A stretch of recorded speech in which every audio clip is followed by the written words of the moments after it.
Crazy things have happened under the lights here at Hoover Metropolitan Stadium, and LSU has been involved in both. Tonight, it's Mississippi State and the Tigers coming up next. Well, the Gators will have a chance. Ground ball right side. We are now tied at 3. Lippett with the base knock. And now you have a chance for that double play. Maybe get you out of this. Line double play.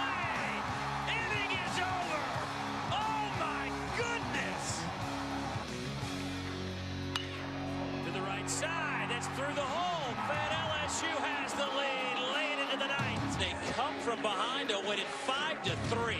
Maybe there is something to this rally posse. Oh, the lights are on here at Hoover Metropolitan Stadium as the SEC tournament continues, presented by Tire Pros. The Bulldogs and the Tigers complete the day. Vanderbilt and Ole Miss went long, so we are staying up late again. And this should be a dynamite game between two of the hottest teams going. And welcome, everybody. I'm Dave Neal alongside former SEC Player of the Year, Chris Burke. So glad you could join us. And Burkey, certainly this LSU team has that mojo going. What can you say? They are certainly one of the hottest teams going, not just in this conference, but in the country, and things are going their direction. What is happening with LSU right now? Well, it sounds cliche, but it really has been top to bottom in the order. They're getting contribution from guys that really had to grow up during conference play, and that's a tough league to grow up in, but they've seen it. Guys like Chris Reed, Kramer Robertson, Antoine Duplantis, some guys all over the field that are giving them contributions, and they continue to come up with big hits and big moments, and that's why this Rally Possum thing is really taking on a life of its own. Well, certainly LSU is hot, but how about Mississippi State? They came in here as SEC regular season champs, and all they did last night was play just a flawless baseball game. They look like SEC champs, and a year ago they were cellar dwellers. They go from, well, worst to first team to do that in the conference. Why are they so good? Well, I tell you what, the pitching has been excellent. The offense has been much improved, and they've got a number of different guys in their lineup that can beat you on any given night. And Jake Mangum, the leadoff hitter, leads this league in hitting, has been an amazing addition to this lineup. Really the spark plug that gets this team going day in and day out. Well, the man for LSU with the ball is a veteran. He has been a starter the last couple of years, an experienced left-hander. He will have the job and the task of trying to slow him down. The junior 6-4 on the year. For more on Jared, let's go down to Lower Rutledge. Dave, I talked to Jared Poche before this SEC tournament even started and asked him who was the toughest hitter to get out in the SEC. He said Mississippi State's Jake Mangum, the first guy he'll see in this game. He said even if you throw a good pitch, Jake Mangum will make you pay. He can hit anything. You just can't get this guy out. The last time these two faced each other, Mangum was 2 for 3 with an intentional walk against Poche. So you got to believe we were going to watch this matchup all night long and see who gets the better of each other. Well, here's the lineup that Poche will face. Laura, Mangum, Kruger, Collins, Rooker. Then it's Lowe, Humphreys, Robson, Gridley, and Hunter Stovall back in the lineup. Got hurt against Alabama, hasn't played in a few weeks. And here is Mangum trying to lay the bunt down. This guy is unconscious. The SEC's batting champ, SEC Freshman of the Year. You can't even get out his bio before he's on base. No, he's special. He's special, and he's usually doing it right out of the gate, this time with a bunt. But we've seen him hit the first pitch of the ball game and first pitch of the bat throughout the course of the season. He was checking Chris Reed out the whole time before that pitch. Look at him just keep his nose down, never even look to see where that ball went. Deadened it beautifully in no man's land. Poche gives way to Reed, but Reed really had no chance. And here come the Bulldogs. A confident team facing a team with a ton of momentum. Jack Kruger, the junior out of Calabasas, California, hitting .355.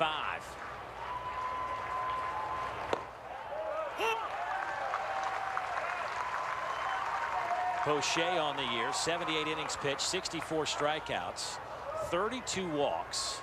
What does he need to do to be successful tonight facing this lineup? Well, he's got to pitch in. There's just too many good right-handed hitters on this team. If he ends up being predictable, they are going to wear him out. He's a big game pitcher, and obviously we know they went 14 innings last night, so they need him to go deep in this ball game if they're going to be able to get their way through not just this ball game, but the rest of this tournament. He's ahead 0-2 on Jack Kruger. Mississippi State won last night 4-1 against Alabama. They had lost 6 consecutive to the Tide in this tournament. The 0-2 pitch lifted to center field where Fraley is there. He'll make the catch, 1 down.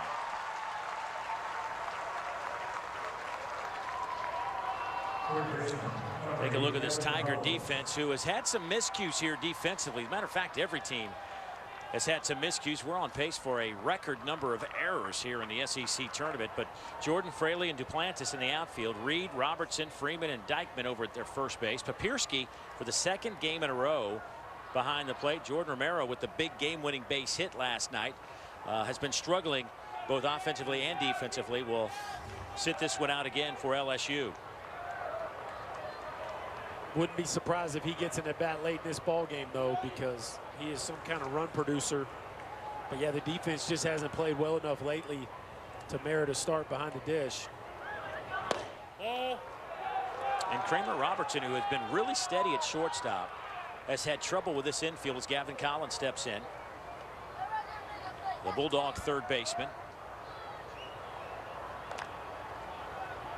Collins hitting .316 with 10 homers. But Kramer, even the routine play has eluded Kramer here at the Met. Well, we know how fast the infield is here, and it just seems like Kramer's rushing a little bit. Last year, Alex Bregman put on a show here defensively, and we marveled at how he was always charging every ball, even balls that didn't seem like they needed to be charged. And Robertson has kind of adapted a little bit of that into his game, but it's not as easy as Bregman made it look. Certainly want your infielders to be active with their feet, but sometimes they can get you in trouble. Now it's 3-0 to Gavin Collins.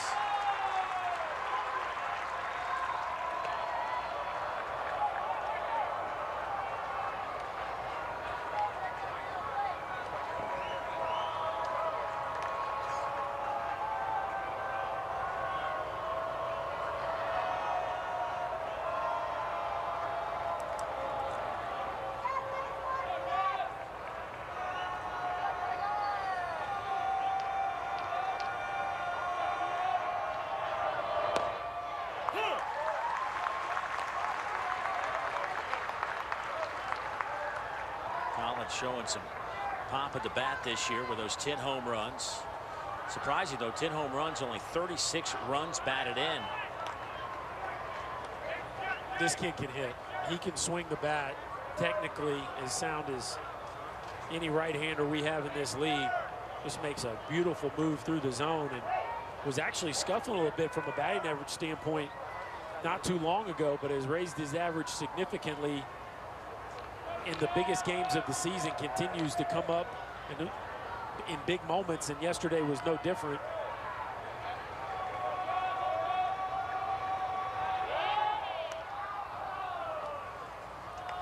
This is what Gavin Collins did last night. He got one right on the barrel. Hanging breaking ball. And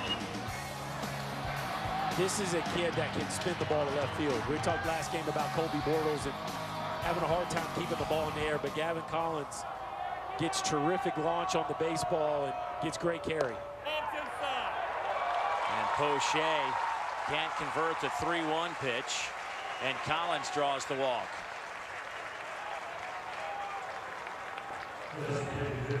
Fastball cuts in on Gavin Collins. You see him hold that barrel back behind his hands. Nice call there by first base umpire Ed Newsom. Brent Rooker now, the designated hitter, will step up to the plate. Another 300 hitter for the Bulldogs. Just a sophomore out of Germantown, Tennessee, with 45 runs batted in. In the middle of that lineup with Rooker, Lowe, and Humphreys. They've been the run producers.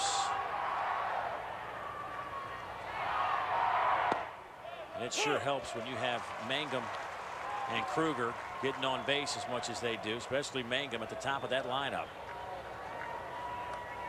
Yeah, you look at 2 through 6 in this lineup, 38, 36, 45, 47, 44 RBIs. A lot lot of damage being done in the middle of this Bulldog order. Of course, Mangum sets it all up. Oh, 0-2 now on Rooker. We saw Kruger get 0-2, and now Rooker 0-2. This is the 2 least amount of strikeouts in the league as we look at offense for Mississippi State this year and where they rank. Certainly one of the best groups in our league. Very productive. A lot of mature hitters. Of course, some great additions that they've added to this team that have shown up with big impacts, instant impacts. Hey, only 22 home runs a year ago. Oh, Poche goes fastball inside. Strike 3. We hit it in the open, Dave. Just too good of a lineup. You can't be predictable. And he didn't just go in. He went in with a purpose. There was a lot of conviction there on that fastball from Jared Poche. A very good sign if you're Alan Dunn, his pitching coach. The ability to command the inner part of the plate. It's going to be a big key in this ball game for him.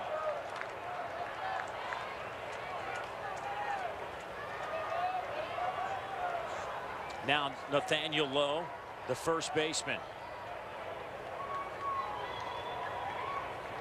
Nathaniel's had a very consistent season in his first year in Starkville. The junior out of Marietta, Georgia. Picks up a lot of that batter's box at 6'3", 245. 2 on and 2 out. Mangum started this inning off with a bunt single.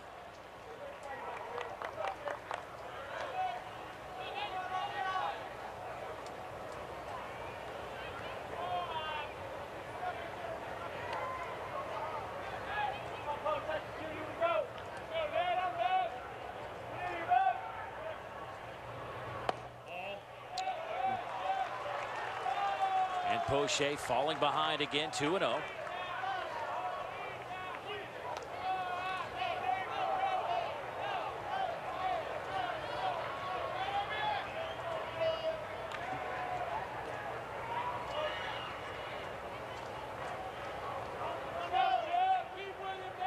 Big early pitch in the ball game. Don't want to fall behind Dakota Hudson early.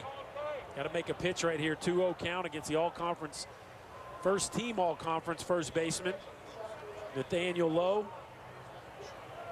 Another huge addition to this Bulldog ball club as they went to the junior college ranks to find some production. Heading the count with a couple guys on. Big opportunity. Now it's 3-0. We talk so much about Mangum, but I think overlooked and is what Nathaniel Lowe's done during this win streak. He's actually led the team in batting average during the win streak, hitting .467 with 7 doubles, couple home runs during that streak.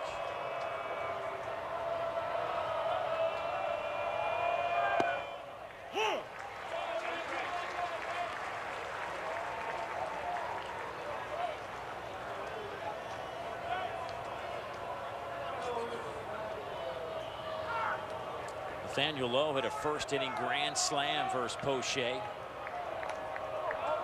in their regular season meeting.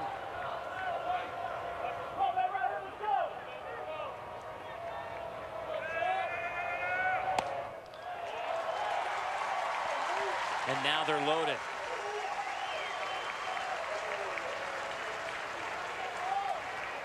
And here is Alan Dunn, the pitching coach. You know, we saw a little bit of this last night with Alex Lang. Alex had some real problems in the first inning against Florida, threw 36 pitches, gave up a couple of doubles, a triple, 2 walks.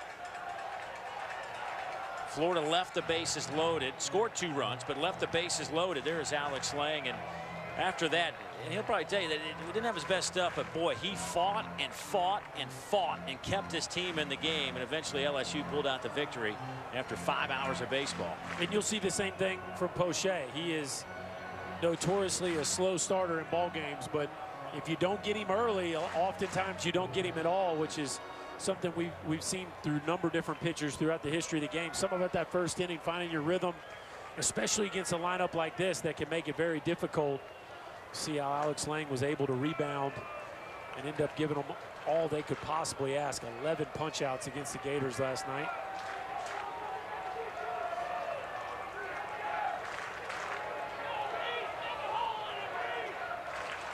Here's Reed Humphreys to the plate with the bases full of Bulldogs. There are 2 outs in the inning.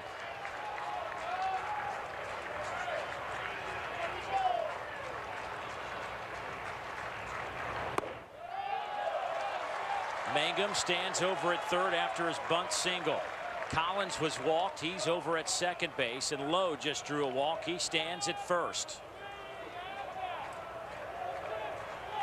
Humphreys with 5 long balls and 44 runs batted in. 15 doubles to his credit.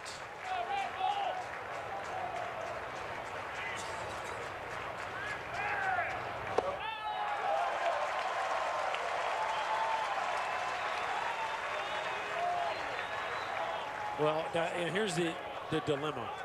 You're up against a guy like Reed Humphreys who can change the complexion in this ball game with one swing of the bat, no doubt about it.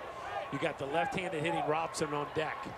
So just because you're down 2-0 and it's the first inning doesn't mean you have to give in right here and work to the middle of the plate. I would still try to execute a pitch. There's nothing wrong with walking in a run, especially with 2 outs. You get to that lefty on deck, take your chances with him. Ground ball to third. Reed will step on the bag. Poche loaded him up, but he gets out of the jam. There is nothing on the board for the Bulldogs. We'll head to the bottom of inning number 1 when we come back.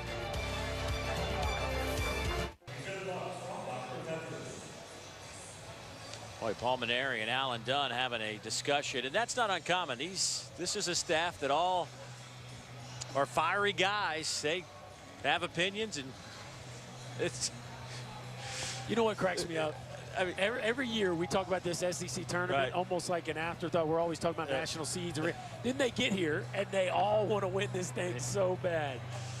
This guy on the mound for Mississippi State has had one heck of a season. Dakota Hudson, the junior out of Dunlap, Tennessee, is 9-3 on the year, has a 2.2 ERA. He has thrown close to 100 innings and struck out 101 guys, and he has been dynamite. And why has he been so fun to watch? Well, he's got dominant stuff, Dave. This guy can go through a lineup 3-4 times. He's coming off 2 complete games. His last 2 outings. Cutter is his best pitch. That's a weapon he has added, and he has leaned on that pitch in big spots. So watch him utilizing that, especially in big moments in this ball game. And early contact is okay. He struck out a number of hitters this year, but this is the hardest lineup in the league to strike out. So does he have the patience to pitch to contact and not worry about double-digit strikeouts like we've seen from him throughout the course of the season? Duplantis, Fraley, Robertson, Reed, Jordan, and then Jordan, Dykman, Papirski, and Freeman. This lineup struggled early last night. They've struggled early in the first 2 games. You got to get them to like the 7th inning before these guys wake up. Well, Tennessee and Florida found that out the hard way, didn't they? Overall, LSU this season, club 3rd in the conference in batting average. Duplantis at the top of the lineup, the freshman, a tremendous athlete. They have settled in with him at the top of the order and out in right field.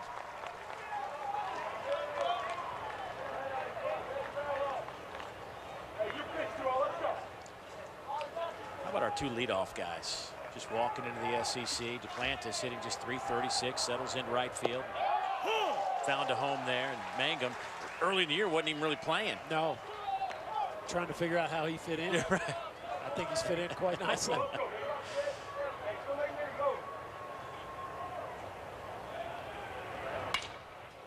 That one is into the seats, heads up. 2-2.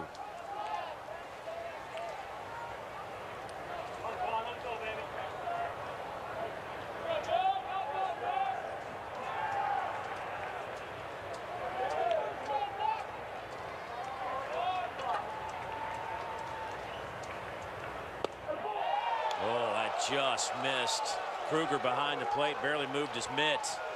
Now this is the bigger breaking ball. This is the slider here. We talked about the cutter in the open, but this is the slider. Backs up on him just a little bit. Tony Walsh who has been pretty tight here early on, Dave, stays consistent with that tight zone and calls it a ball. Swing and a miss, out number one. For more on Dakota Hudson, let's go down to Laura. Dave, Dakota Hudson told me this year he moved to the third base side of the mound, and he's also throwing higher in the zone. So lefties especially say it's a harder angle to see, and the adjustment for Hudson was relatively small, but basically just required him sitting on his back leg a little longer to have more control. He's seen big differences from it, though. Well, he's won his last 5 starts, Laura, and has at times just taken over a game. Yeah, no, he has. And I'll tell you, this is a really big start for Dakota Hudson for obvious reasons. You're looking to put your team in the semifinals of the SEC tournament. Obviously, they're trying to keep a winning streak going, but personally, as we talked about with Jordan Sheffield in the previous game, this is just, you don't know how many starts you have left before the draft. I was told that the entire Red Sox front office is here. Out to third. Collins charges, throws on the run. They just do get the speedy Fraley. 2 down. These are the kinds of swings you'll see off of Hudson. Weak contact, kind of a cue ball to Collins, who separates awfully early there, but still had enough arm strength to get the speedy Fraley just in time. Boy, LSU puts a lot of pressure on a defense. So many of these lefties can fly down the line. Here's Kramer Robertson, the Tigers shortstop at 320. Game-winning base hit on Tuesday night. He looks at strike one. I'm going to go back to what you just said a second ago. The entire Red Sox front office. Little Birdie told me that. Wow. Now, I don't know if we got the executive assistant. I know what you're saying, but I know what you're saying. Like the brass is here. Right. The brass is in the building. They picked 12. So. And that's Kramer's.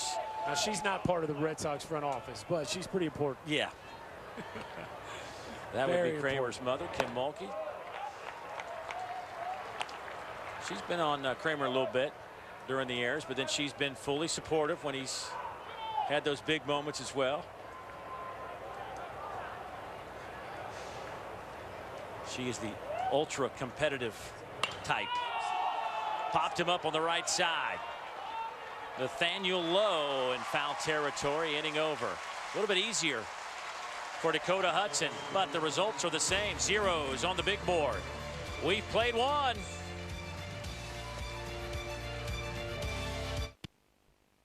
The 2016 SEC Baseball Tournament is presented by Tire Pros. Take the hassle out of tire buying. Find your local dealer at TirePros.com.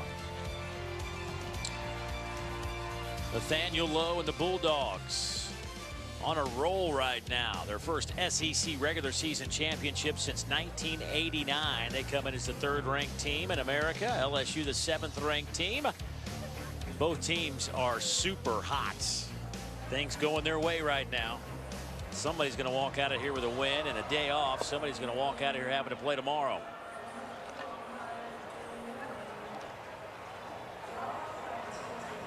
Boy, what a great night. Look at this ballpark. It is filled up again. Last night, over 13,000 fans on hand. It is just a great venue. It really is. And so far, it has been a exceptional 3 days of baseball. It was a fight to figure out who the top 4 seeds. It was a fight to figure out who our champ was going to be. A fight to figure out who our division champs were going to be. A fight to see who'd be our top 4 seeds. A fight to see who would be getting here in terms of the 12 teams. Here is Jacob Robson. He'll try to bunt his way on. This time Chris Reed crashes in from third base and makes the play, 1 down. Well, Chris Reed got burned by Jake Mangum early. I think he learned his lesson. Watch here, starting on the grass and anticipating early. Maybe got caught napping a little bit. Didn't make the same mistake twice. Nice play by the freshman. Good anticipation.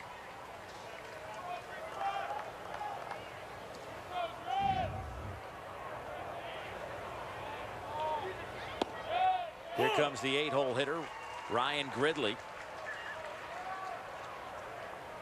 The shortstop, 278 on the year with a couple of homers and 29 runs batted in.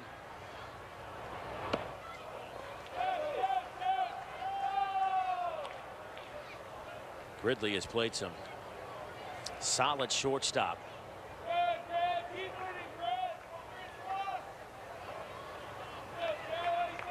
He has anchored that defense for the Bulldogs. Boy, a big cut. He saw something he liked and he went after it. Yeah, change-up up. You don't see a ton of change-ups from Poche. Certainly not as many as most lefties. You see this thing up around his belly button. Came out of his shoes. Came up empty.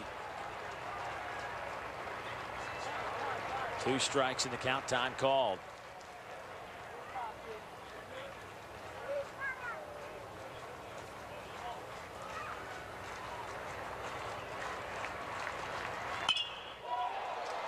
Just over the glove of Connor Jones at second base. And Gridley with a base hit.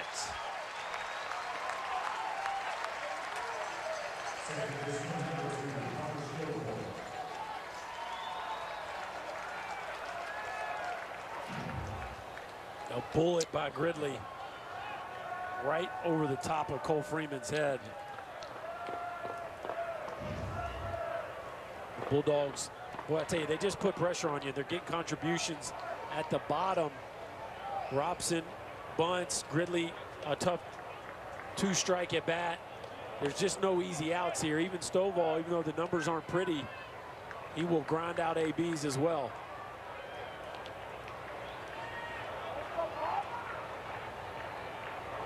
Stovall getting his first work in a while. That's fouled off his foot. He's coming off an injury. Hurt his knee in the series against Alabama in late April. He has been out since then with a knee injury, and this is his first appearance since then. He has been grinding his way back. John Holland has been playing at second base, and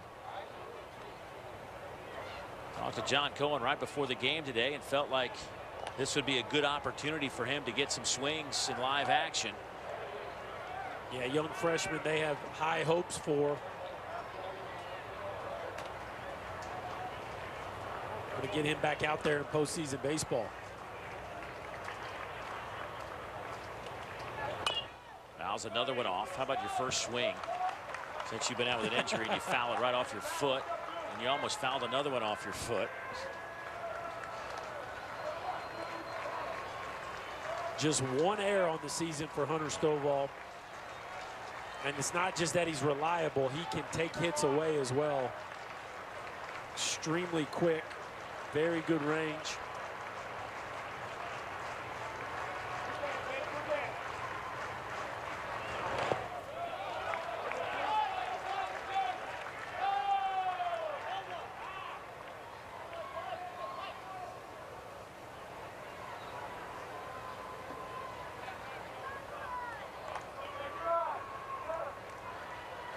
Boy, Dykeman, or excuse me, behind the plate last night, but Piersky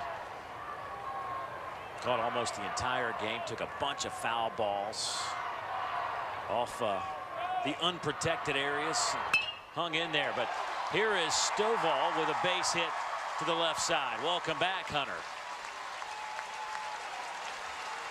And now the lineup flips with 2 on and 1 out. And this is the bottom, Dave, and it's just there's not much swing and miss in this lineup. They're kids who know who they are, and they understand how to let the ball travel. And with 2 strikes, you got to make a better pitch than that. If you're Jared Poche, a hanging breaking ball, you got a hitter in Hunter Stovall not trying to do too much. And now Mangum comes up with a couple guys on. Alan Dunn not too pleased about that.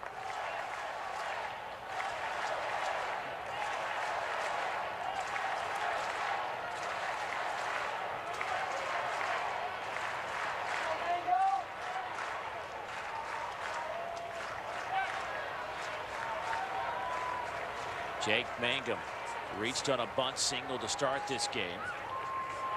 See what Jake does. Leads the league in batting average. Looks at a first pitch strike.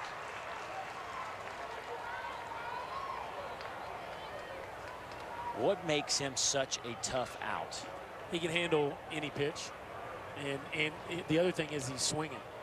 And, you know, we see him take a strike there, but he appears to be on a number of different pitches in almost any count. You see some guys do that, like Hunter Stovall right there with 2 strikes is on a breaking ball. But Mangum will go up there and do that on the first pitch. So it's tough to steal a strike against him because he just covers so many pitches.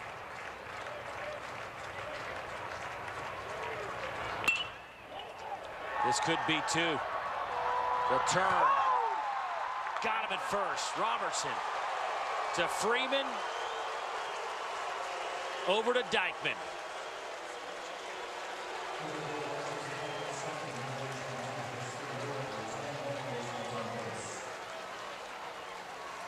The Tigers playing some defense, getting them out of a jam. Jared Poche has a knack of making the pitch right at the right time. Mangum squares it up or right to Robertson. Ooh, I think he beat it. I think he beats it. The call goes the Tigers' way. They get off the field.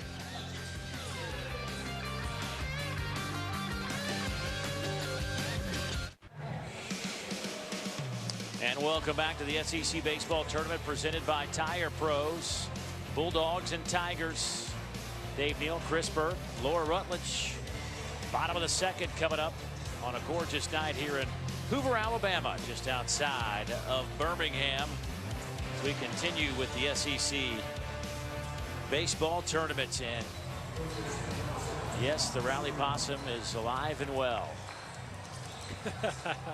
We played deep into the night last night. I don't even know what time we ended. I have no idea. I was, what? We were so locked in, you probably lost track of time. It was great. So much was going on last night with LSU and Florida. Did you see some arm talent last night? It was nuts. It was absolutely nuts. Chris Reed to lead it off for LSU. Seriously, if you couldn't throw 95 with a nasty breaking ball or slider, you couldn't pitch. You just go, don't even don't even grab a ball. That excludes us. Hey, my 10-year-old outthrows me.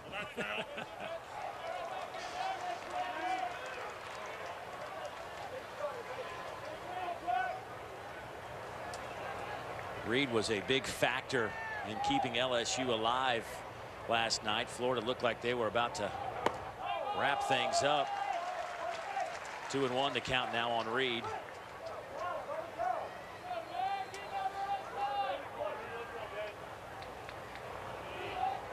Florida had ample opportunities to talk to Kevin O'Sullivan after the game. And he said the same thing. And this is one of the plays, bases loaded, and here's with the shot off the bat. Deacon Lippett, look at this. They brought in an extra infielder, and boom, bases loaded, line to third, and Reed dives for the bag, and that got the Tigers back in the dugout, and we would play on. Against the shift, because 4 of the 5 infielders were almost middle to the right, but exactly in the right position was Chris Reed as Dakota Hudson keeps it rolling. For more on that, let's go down to Laura.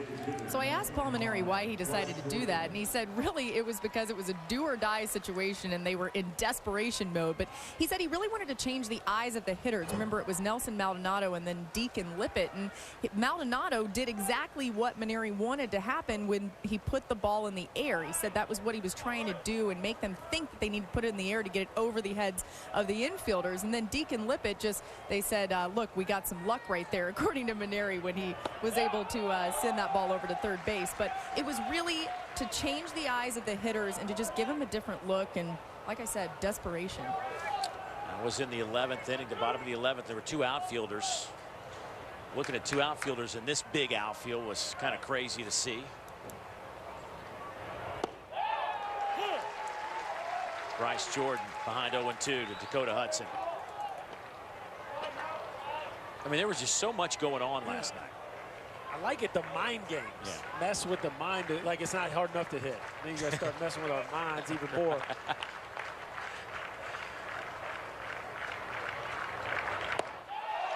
Dakota Hudson with another strikeout, number 3.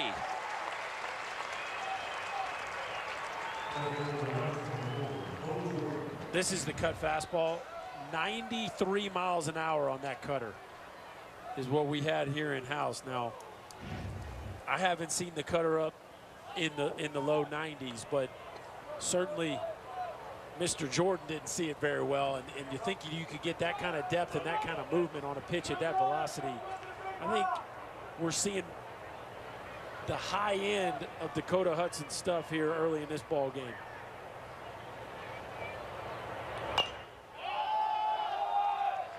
Bo Jordan barely gets a piece of it.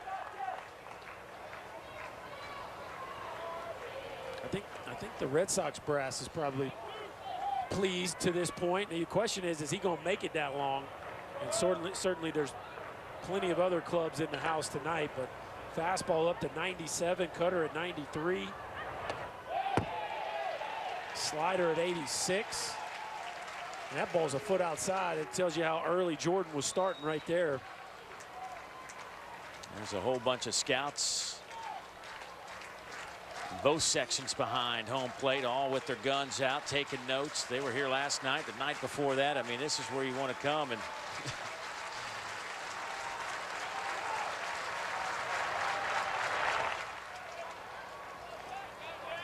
Jackie Bradley Jr., by the way, former South Carolina Gamecock, now with the Red Sox. Speaking of the Red Sox, had his hit streak ended tonight. Did he? 29 games.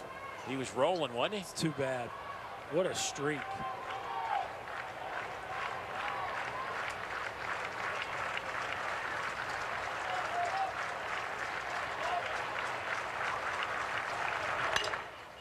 Ground ball out to second. Stovall can't handle it.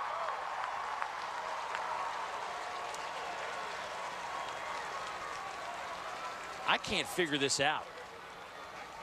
We're talking about some of the best defenses in the country coming into this tournament, and they just cannot handle this infield. And Jonah Bride came in from South Carolina with only 1 error and made 2 in this tournament. Now, Hunter Stovall comes in, he gets caught in between. Do I want a forehand? Do I want a backhand? Do I want to get around it?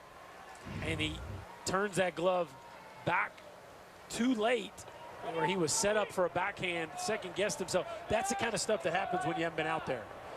That's Russ showing up in a big way right there. Now it's Greg Dykman. Well, they're going to score that a hit. No. I refuse to put hit down in my book. And I bet if you walked out there and asked Hunter Stovall if he should have made that play. I bet if you ask Hunter's mom, she would call that an error. That's an E4. Well, as it stands now, first hit of the night for LSU.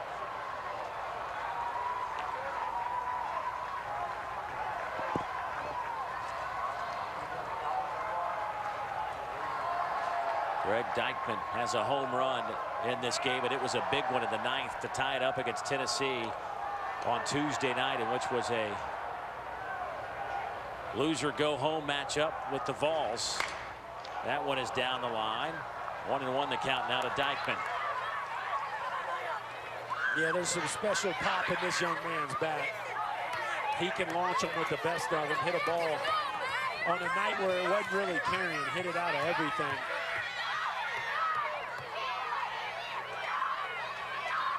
Exactly the right time for the Tigers as they were down to their last inning against the Vols.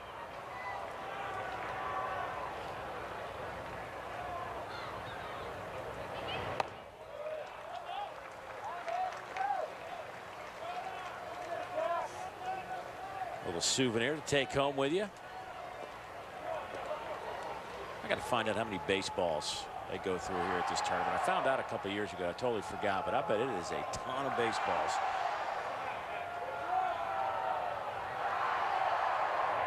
Ground ball out to second. Stovall will get another chance. This time he completes the play. Dakota Hudson looking pretty sharp here through the first 2 innings. Yeah, the hardest team to punch out in the league is the LSU Tigers, but you wouldn't know it by watching the first couple innings. Dakota Hudson with swing and miss stuff tonight. A fastball at the top, some breaking balls at the bottom. Nasty stuff from Hudson.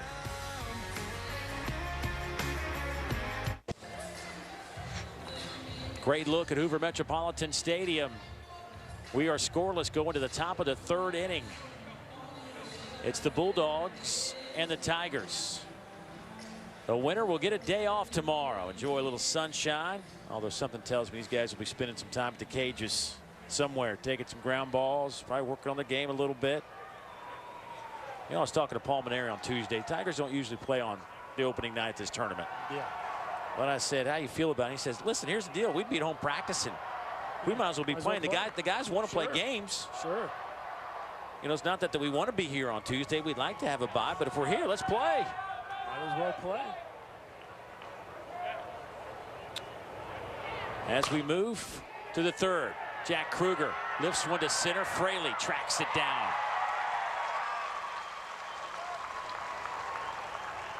One pitch, one out for Jared Poche and the LSU Tigers. 3 really tough at-bats in a row here for Poche. You got to run through Kruger, Collins, and Rooker. 3 very talented right-handed hitters.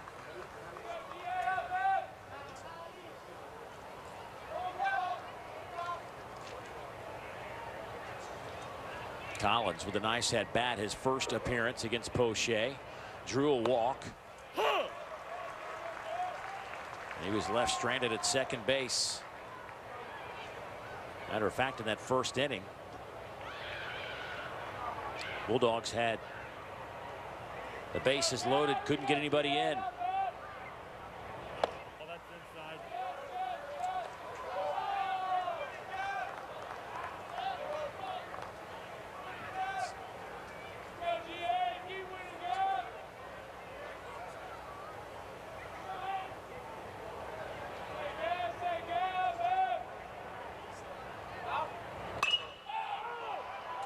High in the air. Freeman. Kind of gave you a look like you didn't see it there for a second. He's not showing any effects of it after he caught it, but there was a bit of a. No, he saw it the whole time. It didn't look like it, though. No, it's like that when you hit on the bottom groove off that driver, but it goes down the middle of the fairway. You just pretend like you hit it out there, you know. Then you get out there. The sweet spot was on the bottom groove. Yeah, that's what I'm saying. Brent Rooker tonight 0 for 1. He struck out against Poche his first time up, and he looks at a breaking ball in there for a strike.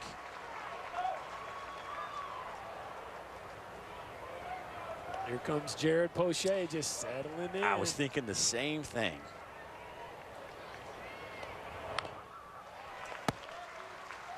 He's ahead 0-2 now on Rooker. We had his game last weekend against the Gators, and it was traffic the first couple innings. Got out of a bases loaded jam, ended up pitching 6 strong.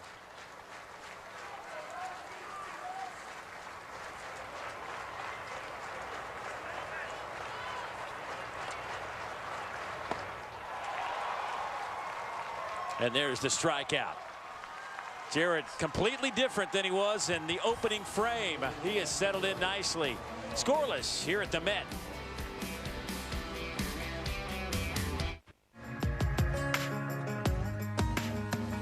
We're tearing it up, burning it down. Got a backstage pass at this hotel.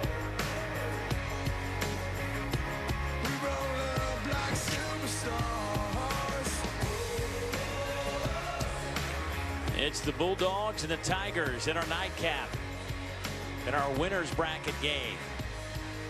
Mississippi State took 2 of 3 in Baton Rouge earlier this year. The loser of this one will take on Florida. The winner will get a day off. Tomorrow, our first game will feature A&M and Vanderbilt. Dakota Hudson will face the back end of this LSU lineup here in the bottom of the 3rd inning. Papirski, Freeman, and then the top of the order, Antoine Duplantis.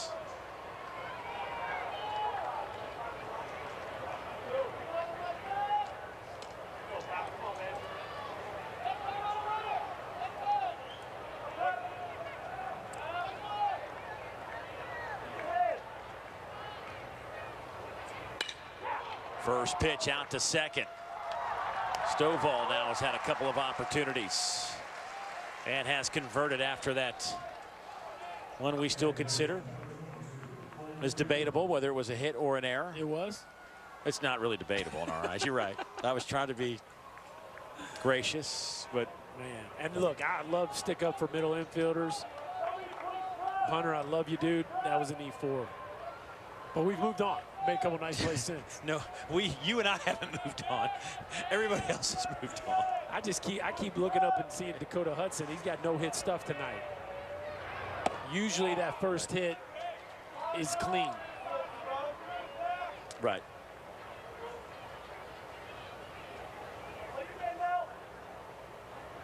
Freeman.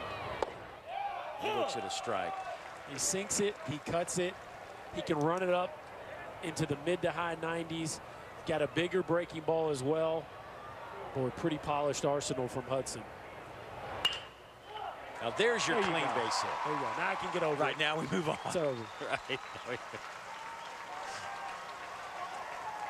You know, Cole Freeman has been on a very nice run in the second half of the season, but I'm amazed at how many pitches he still sees in the middle part of the plate. Pretty much a dead red pull hitter. And I just feel like the only way to get him out right now, as well as he's swinging the bat, is you got to live away a hanging breaking ball middle in that he shoots through the 6-hole. And LSU's fastest base runner reaches here in the third.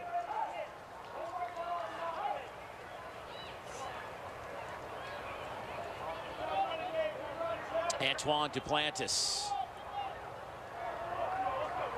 He's not far behind from a speed standpoint. Will step to the plate. He struck out his first time up against Hudson. Hudson, who has 3 strikeouts tonight, raising his total to 104.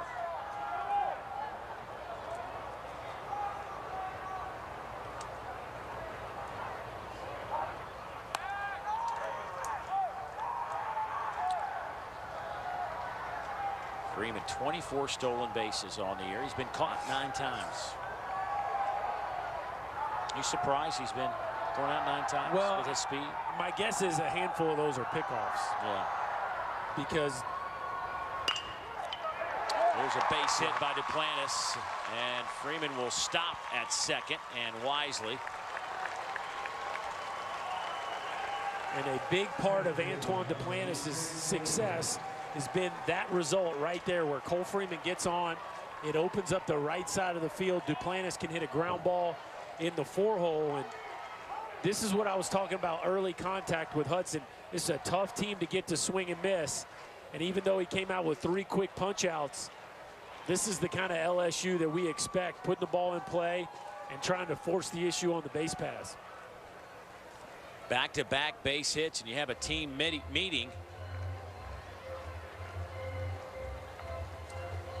Doesn't take long for Wes Johnson to head out to the mound. Yeah, and anything's in play here. Paul Maneri, for me, is the best hit and run guy in the league. Just has a tremendous feel for putting runners in motion, what pitch to pick, the scenario that fits best. And obviously he's got a number of different options with this lineup, but don't be surprised if I've seen him do it before, a double steal hit and run type of scenario right here, because Hudson's a strike thrower. And he knows Fraley can put the ball on the ground. Well, certainly this is a different type of LSU team. The long ball not as big of a factor as it has been in the past with LSU. Tigers come in with 38 home runs on the year. Kentucky leads the league with 52, A&M with 51.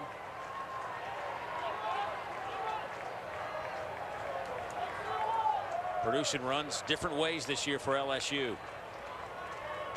3 hits apiece.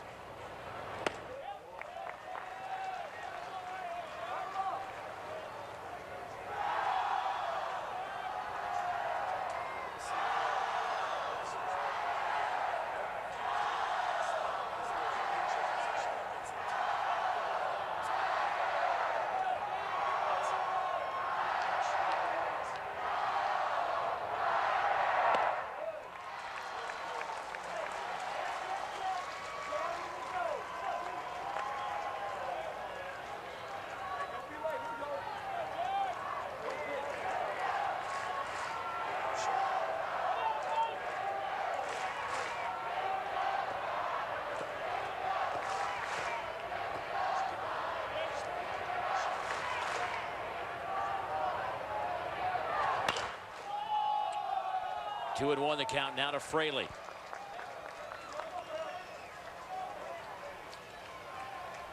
Look at the difference from last year, which was a senior veteran club, to this young group of Tigers.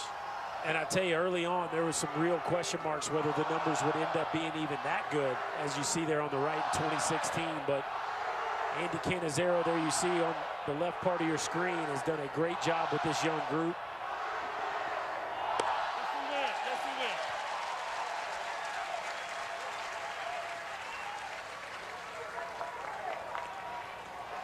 Boy, Andy is not afraid to get his guys together 3-4 times a game in a huddle, lecture them what he expects from them. Was a great college player at Tulane. Part of that World Series team in 2001, had a nice pro career as well.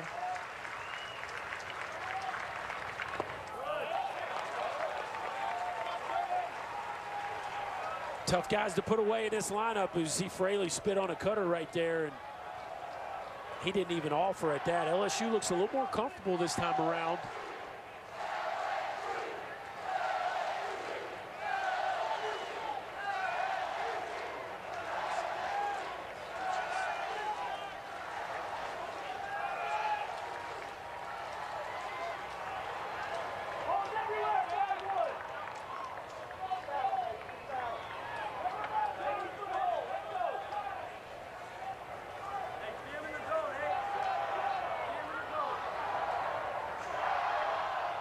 Fraley trying to get it back on track after having that 17-game hit streak snapped against Tennessee. And he will put this one through the right side. First run of the game comes in to score. So Cole Freeman, after his base hit, comes in to score, and Fraley picks up his 31st RBI of the year. You just knew they were going to do it at some point, Dave. A 2-2 count. You're pretty sure you're getting a breaking ball right here. You got great speed. A cutter, kind of middle. Fraley rolls it through the right side, and no chance to throw out Freeman. Duplantis strolls into third, and 3 ground balls, and the Tigers have a run in first and third, looking for more. And your 3-hole hitter, Kramer Robertson, to the plates.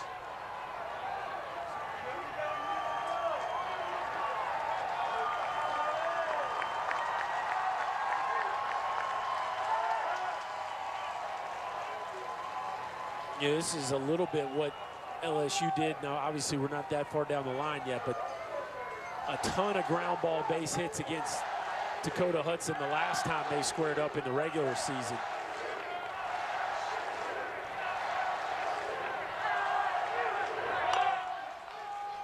Fraley was on the move.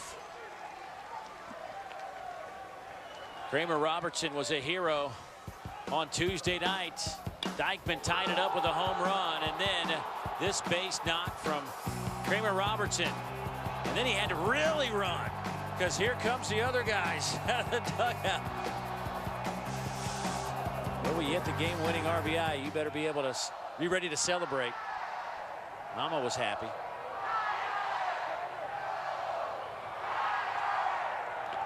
He's been the guy, and the numbers don't jump off the sheet at you, but this is a kid who had a game-winning hit at Tennessee. Then he had a game-winning hit last weekend against Florida, had the walk-off winner on Tuesday night. Has been very clutch for this Tiger team. Now was foul tipped at the plate. A little hit-and-run action with first and third right there, and Kramer Robertson protecting his guy, but didn't need to. That breaking ball was destined to bounce, and Fraley would have stole it without a play. See, he's upset, but if it was a true hit and run, then he had no choice. But looks like maybe it wasn't. Maybe it might have just been a straight steal that he chose to swing at. Well, if you win on that 0-2, do you go try it again? Well, you know, you got to be careful running 0-2 because it's a great time to pitch out. So, you know, this far ahead in the count, you'll see a lot of people. They could even go back-to-back pitch outs on 0-2 because you're still at 2-2 at that point. So, little cat and mouse game here between the two staffs.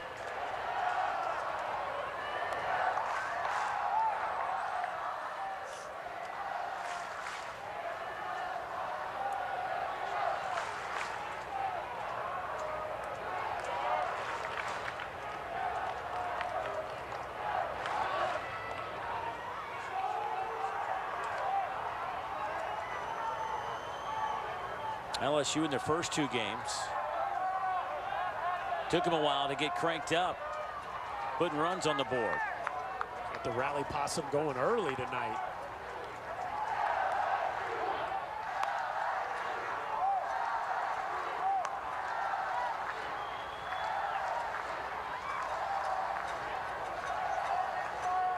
You got to feel comfortable with who you are. Yeah. To walk around with that kind of hat.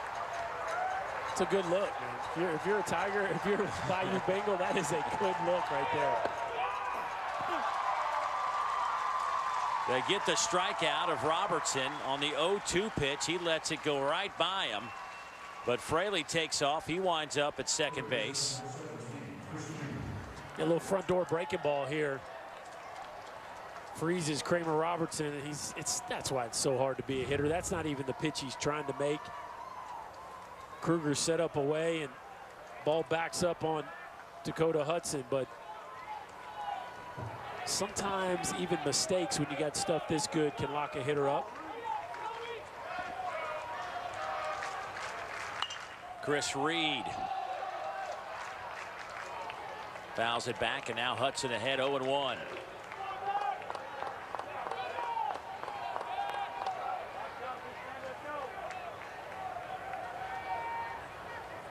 Dakota Hudson in his start at LSU went 6 1/3, gave up 12 hits, 7 earned runs.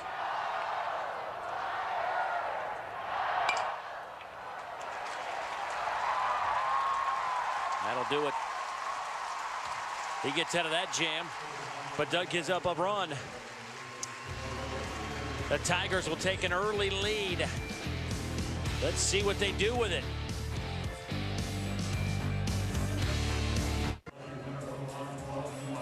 We're back in Hoover with LSU head coach Paul Mainieri. And coach, a lot of ground ball hits against Dakota Hudson, something your hitters were able to do the last time you saw him too.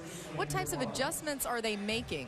Well, I mean, there's no secret what he does. Although he's throwing more curveballs than he did the last time we faced him. He lived with his cutter last time. Now he's using his curveball more to get ahead of the count and then trying to put us with his cutter. You know, we're just trying to hang in there and stay with it and put the ball in play. We had some really good at-bats that inning. Unfortunately, we were 1 at-bat short of having a really good inning. Jared Poche handling this Mississippi State lineup that puts so much pressure on you. How do you think he's doing it so far? Oh, I think he's doing well. You know, he had to work around a pretty tight strike zone, I thought, in that first inning, but he pitched out of it. And then the second inning, you know, he got a big double play. The last inning was his best inning, so let's hope he settles into a groove now. All right, thanks so much. Okay, thank you. Paul Mainieri said last night at about the same time after Alex Lang was kind of scuffling a little bit, he says, I think if we can get through this, Alex Lang will settle in and maybe we can get to Florida. And, well, things kind of came true. Now Poche has a 1-0 lead. Nathaniel Lowe will step in.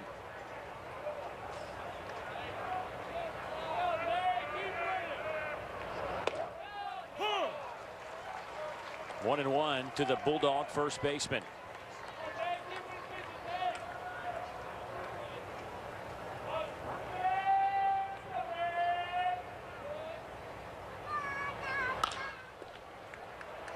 Out to second. Nice play out there by Cole Freeman. First out is recorded. That'll take us to Reed Humphreys.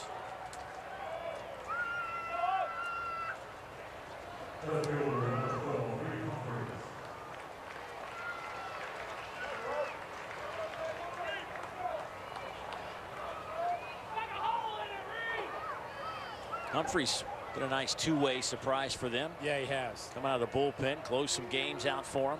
Throwing gas, and this was a young man that really couldn't pitch for him last year, coming off an arm injury. Sends that one down the right field line. Long run for Duplantis, and he gets to the line in a hurry. Nice to have a little bit of speed. Yeah. Although I wouldn't know, but looks like it'd be nice. Each night at midnight through the third round of the SEC baseball tournament. SEC Now will come to you live from here at the Hoover Met in Hoover, Alabama for a wrap-up of the day's games.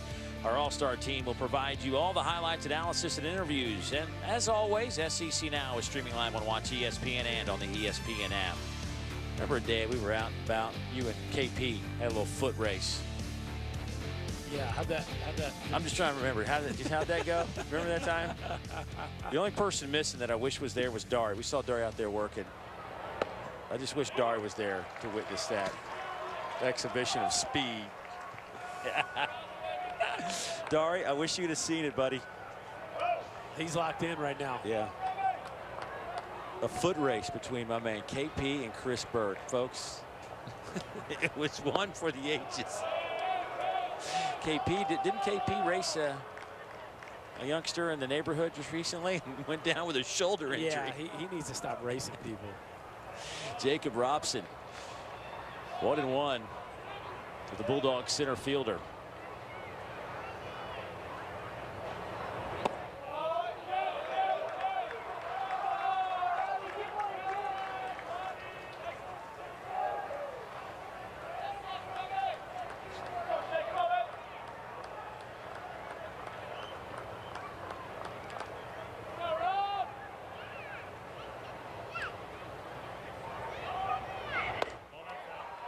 Robson missed those 2.5, 3 weeks with an injury, allowing Mangum to kind of find his way.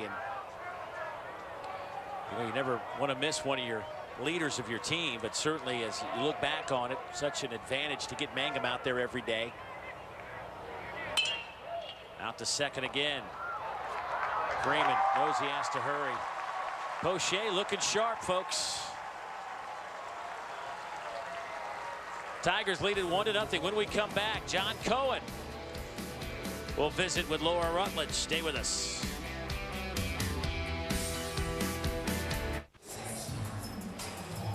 Mississippi State head coach John Cohen joining us. And coach, they did get one run across, but what are your thoughts on Dakota Hudson so far? Well, Dakota's been great. He's given up some ground ball base hits, which is normal for him. You know, we just needed to inside a little bit and not give them a running start from second base in that inning. But for the most part, Dakota's throwing strikes, and if he can keep getting ground balls, we're going to be all right. Your lineup likes to be aggressive. How can they get more going against Poche? Yeah, he's done a nice job mixing his pitches. So, you know, we got to get some advantage counts, and when he makes a mistake, we got to win that pitch. All right, thanks so much. Dave? Thank you, Laura. You're looking at the SEC Coach of the Year.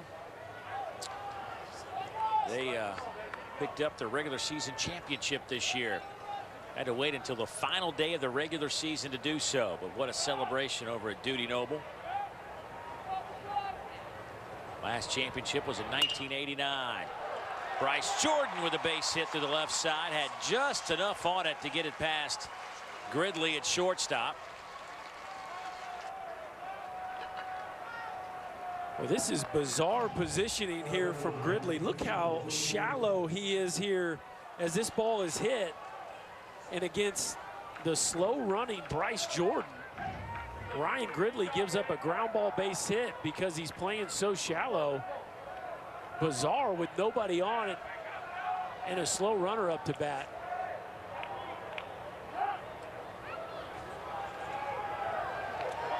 So now Bo Jordan will step in.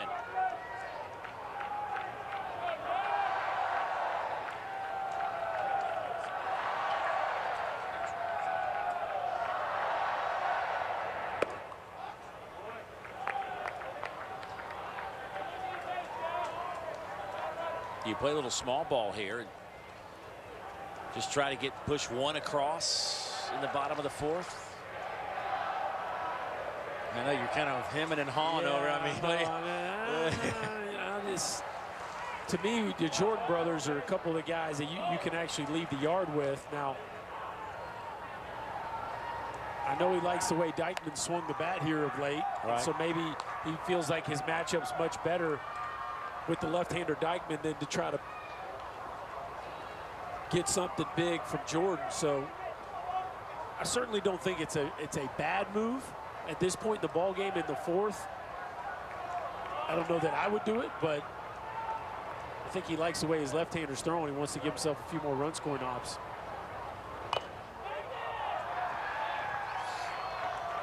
Bo Jordan probably hasn't been asked to bunt a whole lot in his baseball career.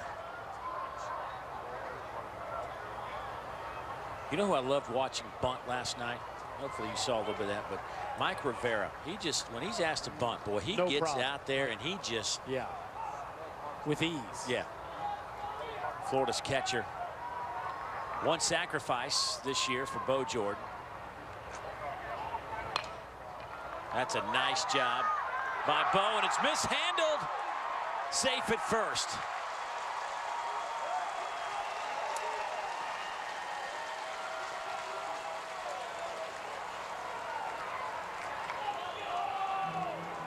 Boy, I tell you, that is a big mistake by Dakota Hudson. A layup for him, just a bunt that sits right in the middle of the field, and maybe had a little too much backspin and backed up on him.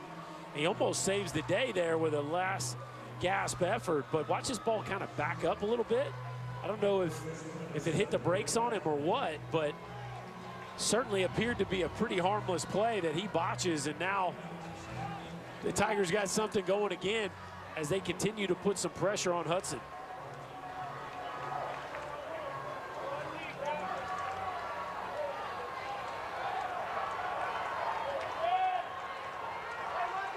So now 2 on and nobody out for Greg Dykeman.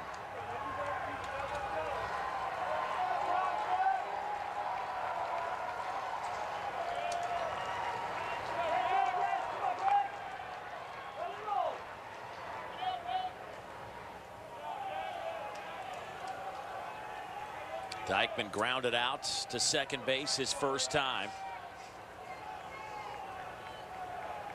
Dykeman with those 7 home runs.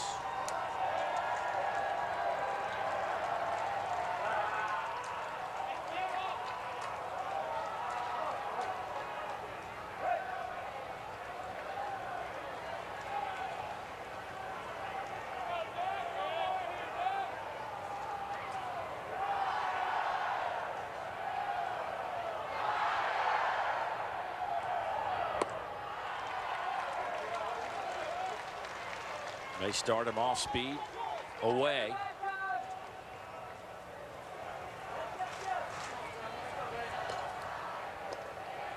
Backdoor breaking ball. We've seen that a few times from the big breaking ball. Just kind of backs up on him. Doesn't look like it's by design.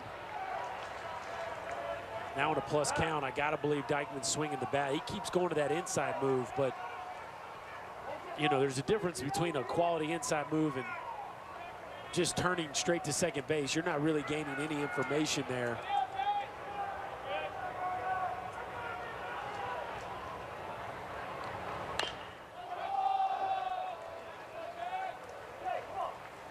There's a cutter. We're seeing the stuff normalize a little bit there at 88 on that cutter. That's more typically where we see that stuff, but there's no telling what kind of adrenaline was running through his veins early in this ball game.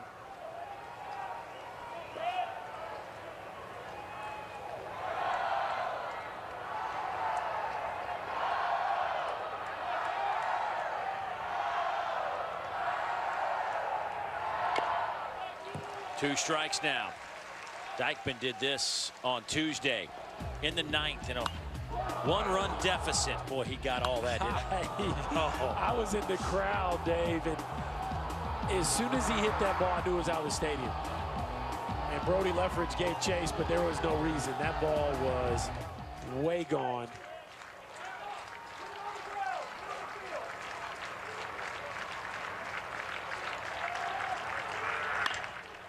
High chopper. He'll go to second, get one there, back to first. Not in time. Hudson covers a bag.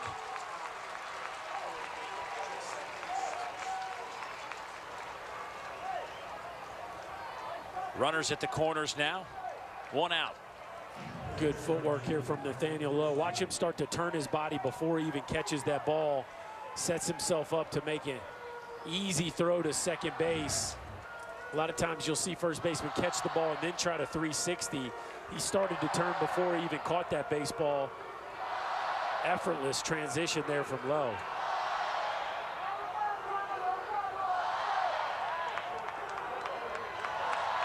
So Michael Papierski will step in 0 for 1. 206 on the year. Back-to-back starts behind the plate for Michael.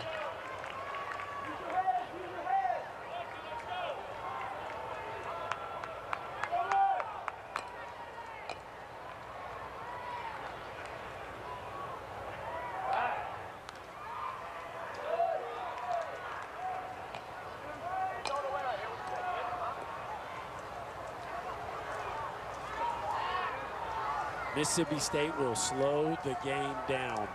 That is a John Cohen staple. You get runners on base, they will slow it down.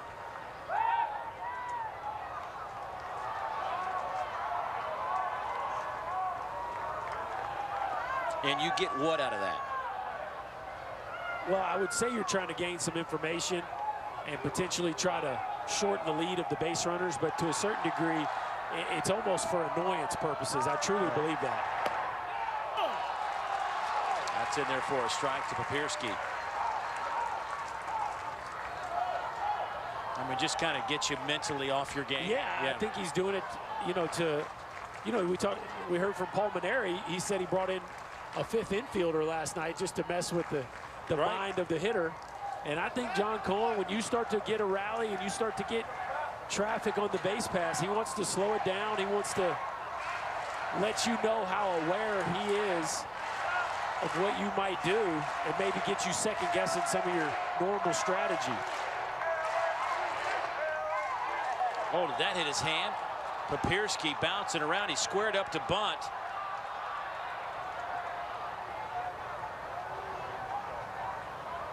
Oh, that may have hit him flush on the hand. Well, that's the danger of that cutter to a left-handed hitter. Papierski, I have no doubt that the ball hit him, but it looked like he offered at it, Dave. That John Cohen jumped right out of the dugout saying he offered up at that pitch.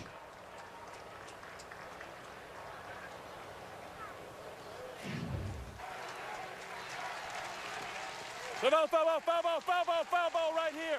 Right here, guys. Tell you, I don't know if it was a foul ball, Dave. It definitely is a strike, but I didn't hear it hit the bat. Tony Walsh behind the plate. Does this ball hit the bat or just his body here?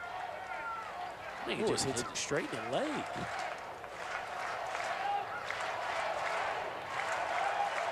No, I think he missed it. Did he tip the bottom? Did he tip the top? It's hard to see. Yeah. Boy, it's hard to see. Tony, right Yeah, there. He hopped right on it. I just didn't hear any ping, so. Boy, now you got to get back in there if you're Papierski. This is probably the best thing that could happen for him is Dakota Hudson stepping off the mound. One more look. I mean, it's just hard to see. Well, it didn't hit his hand, obviously. Right.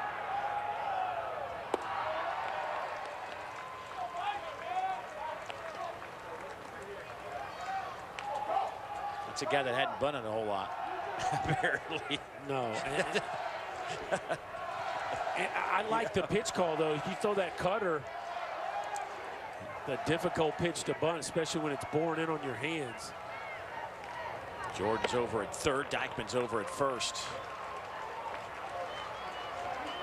Now it's 2-2. There is Bryce, who started the inning with a single. I think you go here. 1-2 pitch out. I don't think they're going to double up in a 2-2 count. I think you send Dykeman here if you're Paul Maneri. Lifts it to center. Robson on the run. This will be deep enough to get the run home, and the Tigers will lead it 2-0. Papierski with the RBI, his 16th of the year. You know, Dave, overused term in our game is shorten up. Hey, guys, sometimes we got to shorten up and move the baseball, right? We hear that a lot as coach speak. Well, this is an example of what it looks like to shorten up. Watch how short this pass is. Just a little abbreviated finish, almost no lower half, and just move the baseball. Give us a chance to score a run. A very good situational at bat from Papierski as the Tigers add to their lead.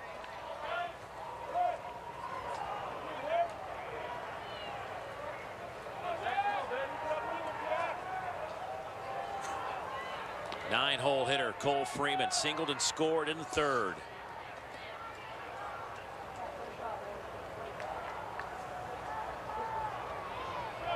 Two down in the inning.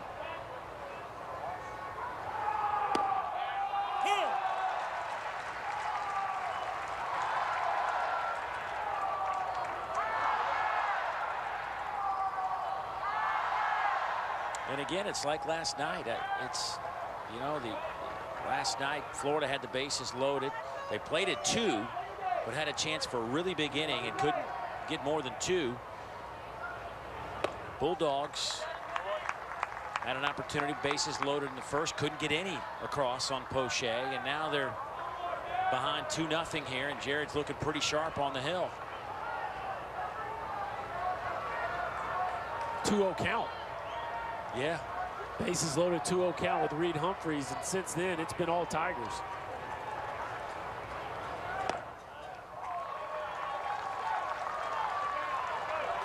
Tough lineup. This lineup will drive you crazy. You can see Hudson frustrated because you know they want to run. You know they're not swinging and missing. Very patient lineup.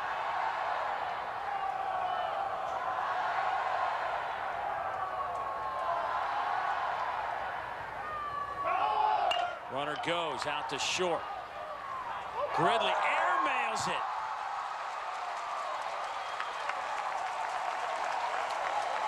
I got to tell you, last night I saw this a lot. There was, and I don't know if this has an impact, but there is so much dew on the grass here. Oh, it absolutely has an impact. And you saw, we've seen a number of infielders go to their hand after a ground ball attempt. And he knows he has to hurry a little bit, sets his feet, and winds up and sails this one. Fortunately for Mississippi State, it stayed in the yard. This looked like it was headed for the seats. As you said, the evening dew certainly had something to play with Gridley there. It's his 10th error of the season for the Bulldogs shortstop. And boy, last night, late or early this morning, I should say, ball would be hit to the outfield, and you could just see the moisture coming off the baseball. And as this one continues to go on, we'll continue to see that play out here as Duplantis steps in, 1 for 2 tonight. And now runners at first and third as the inning continues on.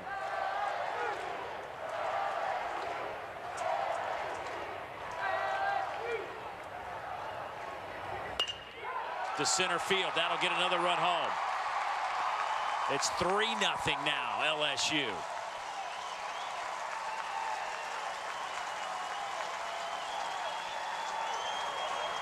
They will drive you crazy, and if you make a mistake, they will make you pay. Gridley's error leads to another run scoring opportunity, and it's just a lineup full of guys that do not try to do too much. Duplantis, short little stroke and a bullet right back up the middle on a fastball right in the middle of the plate. The Tigers, man, they got it locked in right now.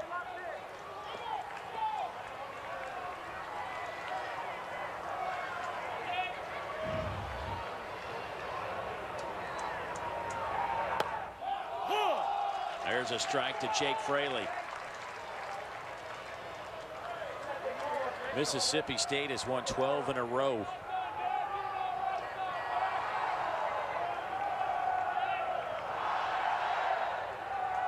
Bulldogs finished up the year sweeping Missouri.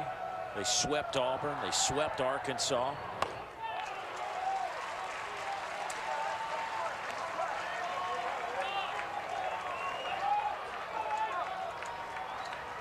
tonight their hands are full with these LSU Tigers. They hadn't run into the rally possum yet. That's right. Possum hadn't been found when they were in Baton Rouge.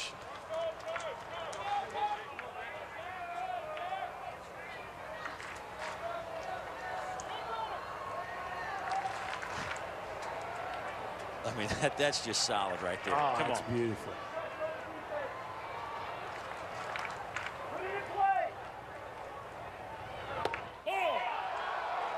Dakota Hudson liked it.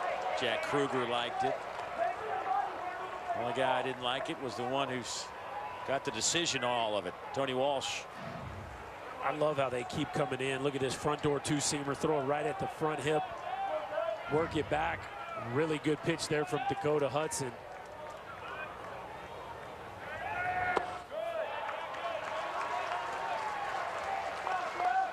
I tell you what, man, there's been some curious takes by these Tiger hitters, because you get a front door two-seamer off your hip, and then he throws an 88-mile-an-hour cutter right at your back foot, and Fraley doesn't even offer.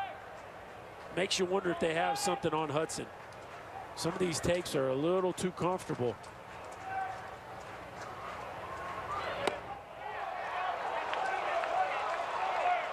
Man, that looked like another really good one.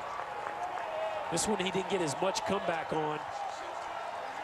Fastball kind of held its line, but again, this LSU lineup, they just continue to drive you crazy. So tough to put away.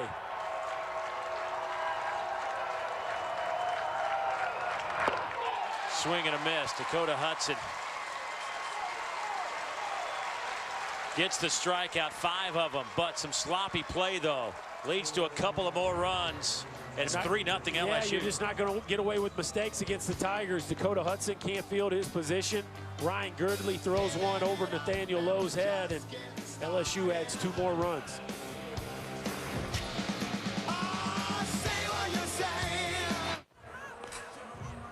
We're back in Hoover, and we've seen some sloppy defensive play throughout this tournament. One of the things that people are talking about is the grass being a little bit wet, and especially later on in the evening. It's something that's affected a few of these defenders. I felt the grass myself. It is a little bit wet right now. And another thing, too, to think about, guys, the lower seams on the new baseball makes it a little harder to grip when it's wet. It's a great point. That is a great point by Laura Rutledge. You would think that she was married to a pro ball player. Yeah, like she knows what she's talking about. Right, something like she's got some baseball knowledge. That's why she's here. She is on top of it. And one thing you got to learn about infielders, it's not our fault. There's the seams. That's why, you know, bad hops. Laura has been awesome. She's heard it all. She has been awesome. She should have been a player, as a matter of fact. Speaking of awesome, Kramer Robertson can't make the throw, and Gridley is safe at first. Nice stab by Kramer just to knock it down. Range. This ball gets up the middle in a hurry, but Kramer Robertson with tremendous reaction to that baseball, but just can't finish it. Gridley runs too well anyway, but look at him get to his feet.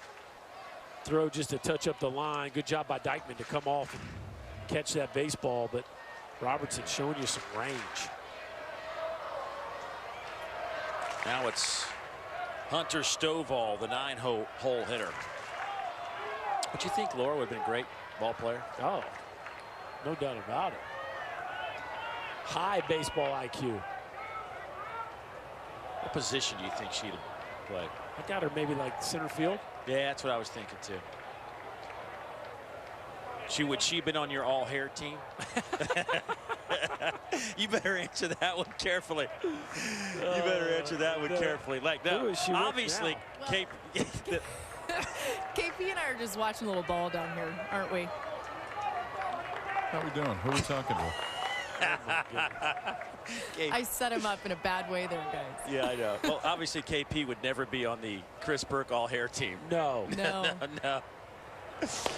Laura, what position would you have played had you been, say, you know, on this LSU or Mississippi State team? Where do you think you would have found a home? Well, I think I would have liked playing in the outfield. It looks so much fun to run around out there and make diving catches and, you know, game-saving catches, things like that. We had that pegged.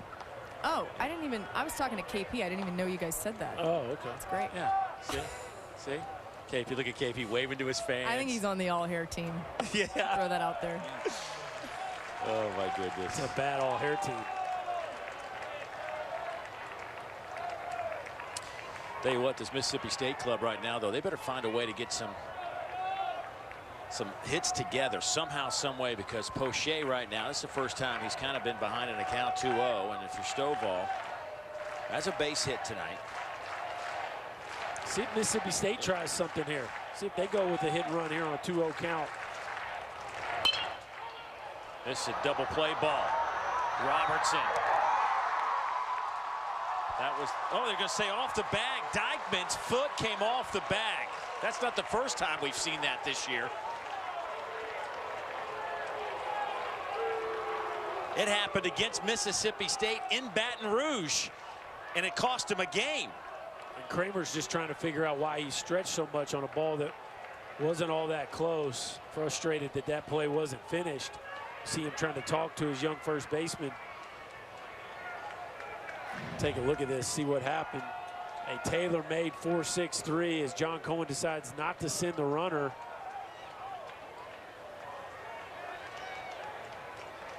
And it looks like the foot turns to the side right there, yeah. Now, is the side of his foot on the inside of it? Dykeman didn't put up much of an argument. Unless we... Ed Newsome is staring right at I mean, you're right. I don't know how you, if you're Ed Newsome, I don't know how you missed. I mean, that's, you can't get a better look at it. No.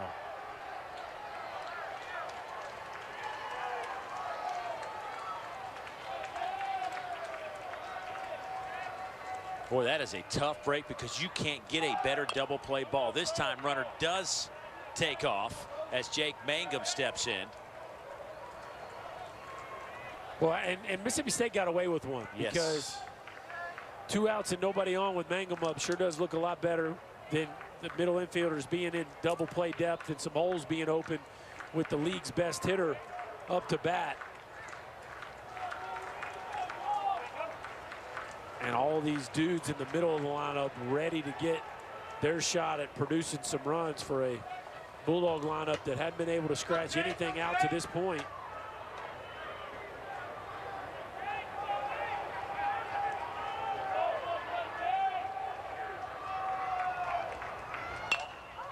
Lifted in the air to right. Duplantis on the run. That'll be the second out of the inning, and the Tigers should be sitting in the dugout about now. Instead, here's a chance for Jack Kruger to keep it alive.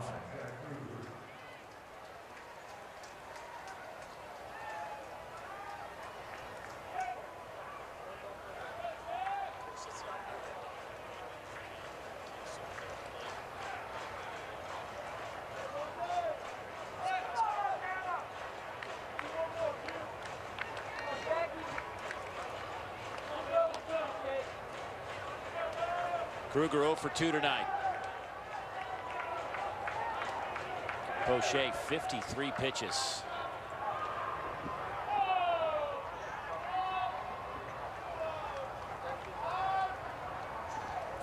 He's at 53 pitches, and remember, he threw 20 in the first inning. We've seen this story play out many a times in Jared Poche's career. He usually gives you a chance early, and if you don't get him, he seems to be able to right the ship and find a groove. Out to second. Had to throw an extra pitch after the botched double play attempt, but Poche just cruising along. He's been spotted a 3-run lead.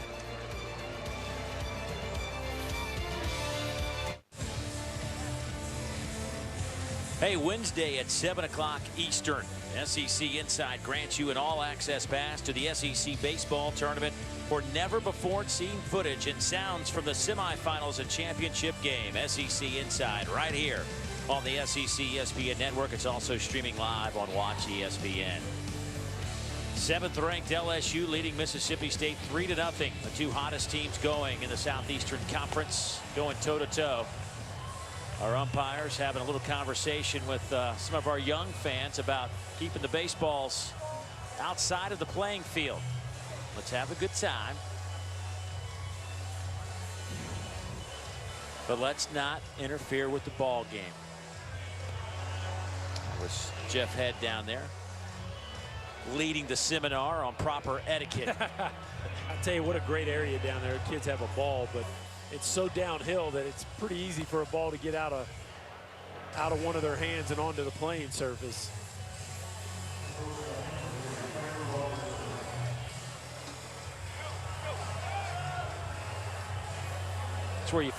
That's where you find out where some of the real athletes are. Yeah, you know, anybody can play on a flat surface. Right. Can you play on a dead downhill surface? Now you got some real skills. Those boys talking about, okay, so we got to come up with plan B. Where are we taking the game? Right. Where are we headed? Here's Kramer Robertson, the shortstop. He looks at a first pitch strike. All right, now you talked about that maybe LSU might be onto something here because they had some really good takes that last at bat. I want you to keep an eye on how they approach this sequence of pitches against Dakota Hudson. Yeah, and you wonder, you know, sometimes you get a guy's pitches and sometimes it's out of the stretch, not out of the windup, or sometimes out of the windup, not out of the stretch. But they've had some really good at bats with runners on base. Just wonder if he's doing something with his set position or his pre-pitch grip or something with his rhythm. Maybe they're feeling like they got a little extra information.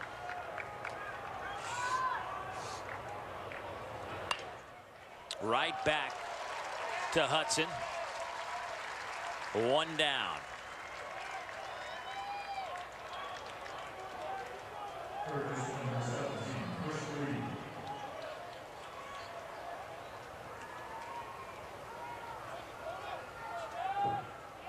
Boy, Kramer wears his emotions on his sleeve, and I wonder where he gets that.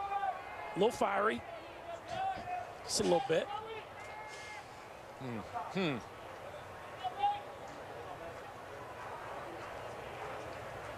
Competitive.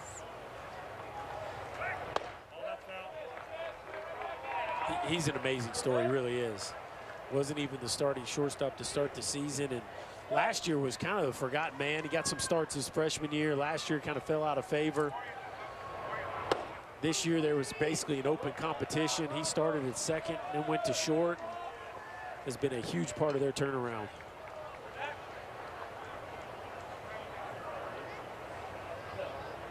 Two 2-0 on Chris Reed, the third baseman. Make it 3-0 for more on Kramer. Let's go down to Laura.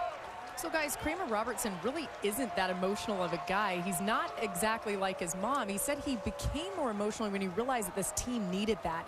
They needed somebody to fire them up and to wear their emotions on their sleeve, and he sort of took on that role. He's definitely done it. There's the walk to Reed. And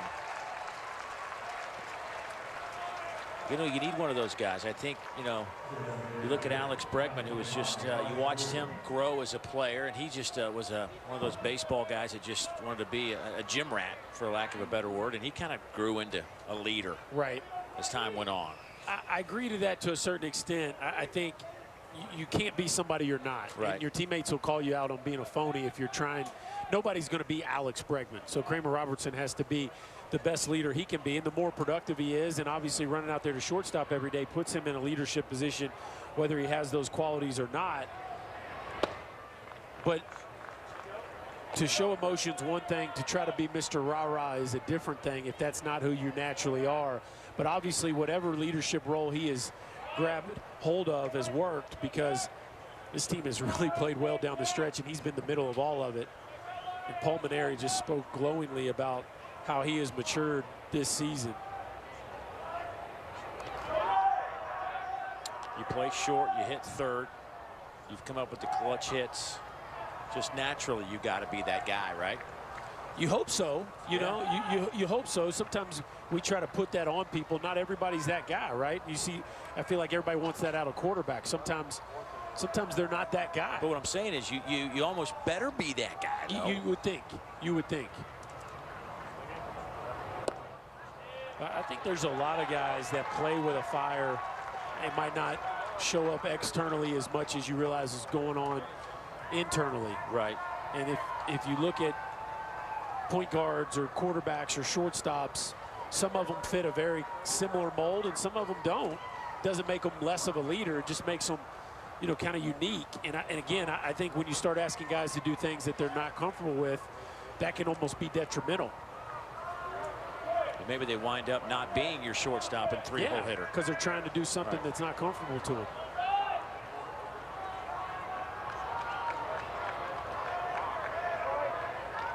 Tell you what, Dakota Hudson has lost something here. The last couple of batters, gets a strike there on a foul ball. 2-1 now. Well, he's up to 80 pitches. That's what they do. Chris Reed standing on first base is a perfect example of that. A young man with 1 homer and 14 RBIs. He's hitting cleanup for LSU. Right. 1 and 14. Not exactly Eddie Furnace-like numbers, am I right? You're exactly right. He draws a walk. He hits 4th. He's going to make you earn everything you get. And that's just that's the club Maneri has this year. So that's what he goes with. So why is it so hard to throw him a strike? I don't think it's the fact that it's hard to. I think he wastes a lot of pitches, right? And at the end of the day, guys get fined in certain counts, and he wastes a couple, and next thing you know, I mean, his strikeout to walk ratio is incredible for a true freshman in this league.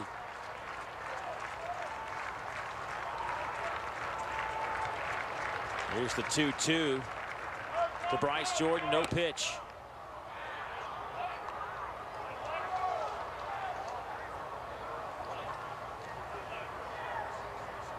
Normally LSU would be running in this count, but Reed does not run very well. And right on right, Jordan is certainly a swing and miss candidate, so they're going to play it close to the vest here at 2-2. But you better believe if it was Duplantis or Freeman or Fraley, they'd be moving here on this 2-2 count.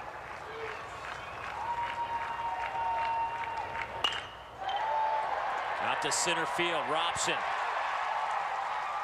Boy, he almost misplayed that. That ball with this wet grass that Laura was talking about a minute ago almost scooted by him.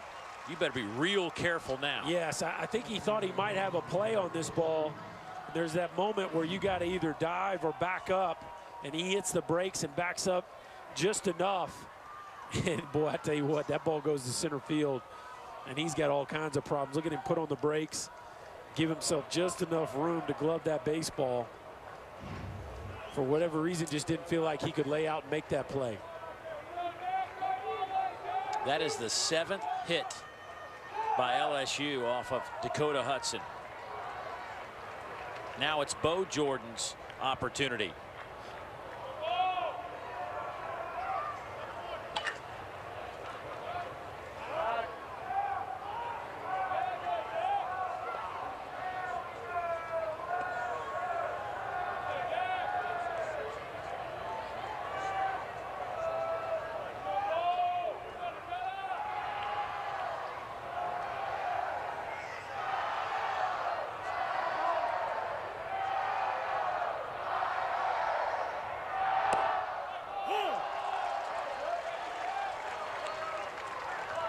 Tell you what, this is my first live look at Hudson as a starter.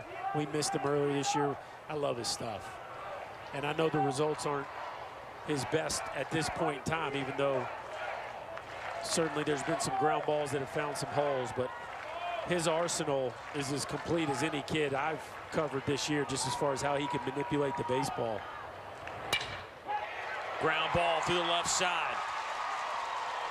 Nolan Kane, the third base coach, will hold up Reed, and the bases are loaded. Only 1 out.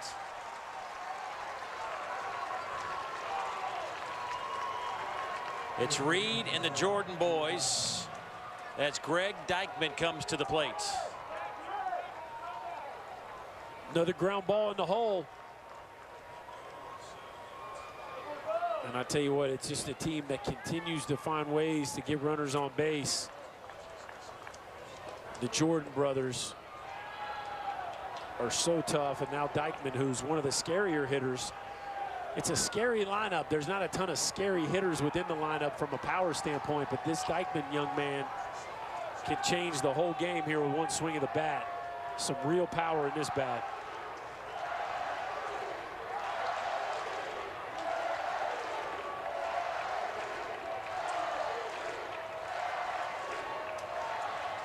And Wes Johnson back out to talk to Dakota Hudson on how they want to play this with one out.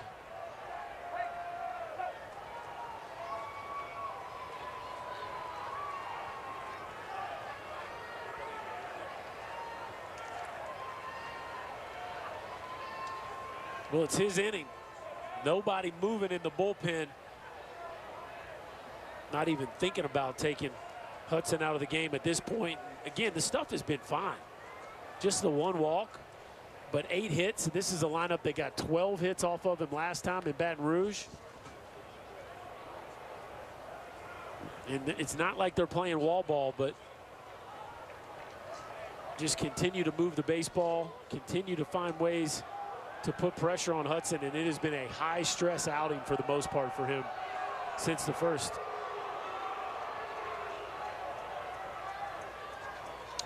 There's the Bulldog bullpen. Nothing but the SEC ESPN network sign to look at. Looks good. Does look great. Good framing.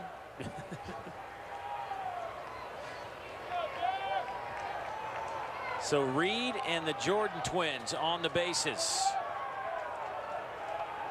And there is Mr. Reed.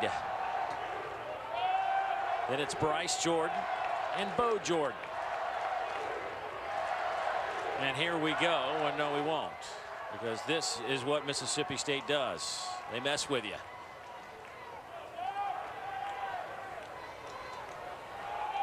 Greg Dykman is hit into 3 double plays. Bulldogs would love number 4, but you got to throw a pitch to do it.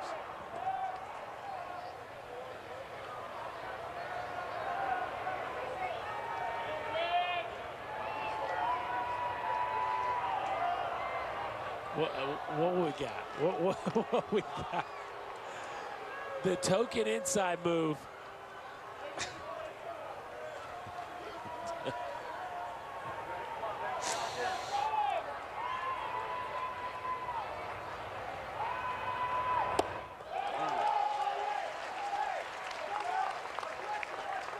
Dykman was trying to catch that one on the barrel and missed everything. Oh, this is filthy, Dave. This is a true cutter here. Oh. I mean, that is a real cutter. And when you see a guy trying to hunt a fastball and you get a cutter, that's the kind of swing and miss you're going to see. This time he catches it back up the middle. Reed will score. Bryce Jordan held up at third, and everybody goes station to station. It's 4-0. Dykman just picked up his 44th run batted in. Yeah, they might have just outthought themselves there, Dave.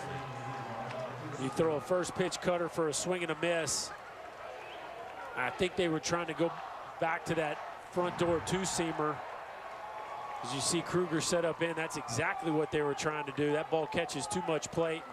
After the swing and miss on a first pitch cutter, I'm surprised that they'd go to the 0-1 heater, and Dykman makes them pay.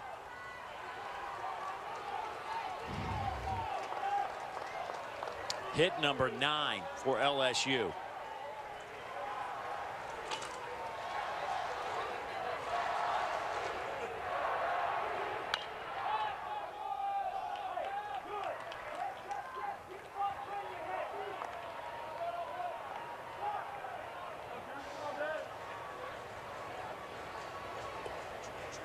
Mike Papierski will step in.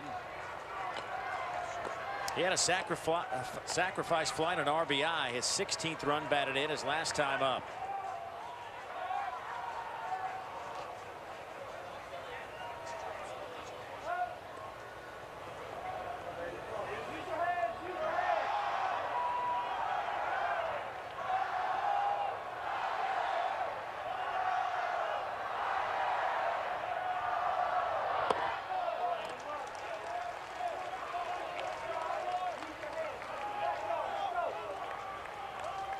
Dakota Hudson hopes he won't see LSU the rest of the season. He's had enough of the Tigers. 6 1/3, 12 hits, 7 earned runs in his last appearance against LSU back on April 22nd in Baton Rouge. But his club able to win that one, though. in a shootout.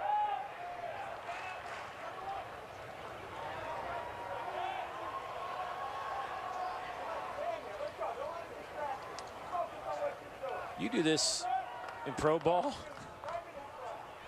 Yeah, somebody would have charged him out at this point.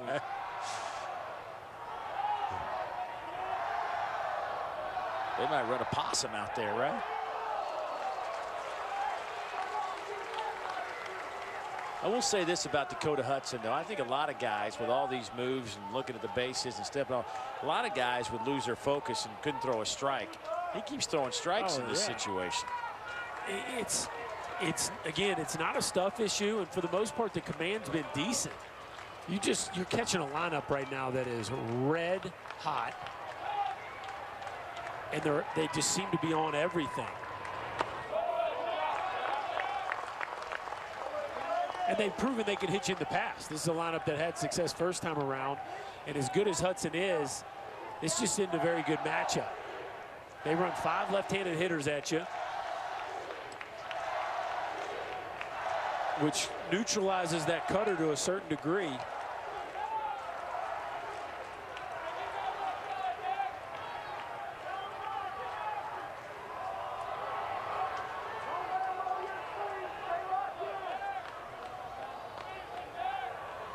Our question is, why do we keep going back to second? Why do we keep going there? I think why at this point is a dangerous question. Okay, leave it alone. Yeah. That's just what we do. And we throw strike 3 past Papirski. That's just what we do. Out number 2. Climbs the ladder here with a cut fastball. Just above the barrel of Papirski. 6 strikeouts.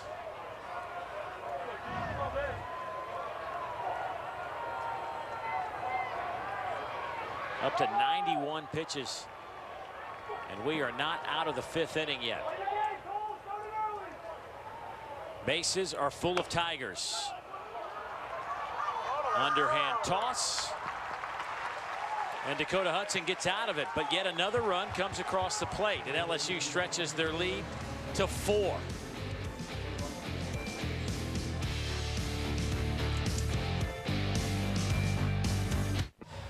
Oh, you know it's summertime when you get out the ice cream here at Hoover Met and watch a little baseball between a couple of top 10 teams. But LSU right now feeling the mojo, trying for their 3rd straight here at Hoover Metropolitan Stadium. Dave Neal alongside former SEC Player of the Year Chris Burke. And I tell you, Jared Poche, after a struggle in that 1st inning, has looked awesome so far. Yeah, we've seen a few more changeups, the fastball to both sides of the plate, curveball for a strike really whenever he wants it.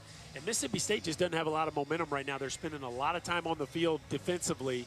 Dakota Hudson having to work for everything he gets, and offensively having some quick innings. So they need to string some hits together and try to kind of return the favor right now for what LSU's doing offensively, because all the momentum right now in the Tigers dugout. Look at the pitching comparison between these two guys, and certainly they've been around the SEC for a while. Dakota Hudson with 92 pitches. That's what jumps out to me through 5 innings. Yeah, the 9 hits allowed. This is a lineup now that 2 times facing Hudson have proven that they have figured really, something out. Yeah, they got the formula down, and call it what you want. I know there's a lot of ground ball base hits in there, but 2 times in a row they've had a high number of hits. They obviously have something. Gavin Collins will lead things off for the Bulldogs. Not out of reach, that's for sure. LSU probably hoping they might have gotten a couple of more against Hudson that last inning with the bases loaded. They were only able to get 1 across with 1 out.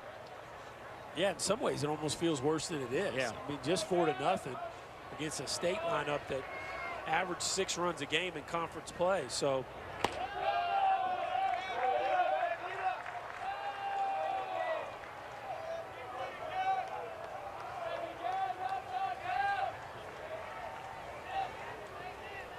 Two and one on Collins.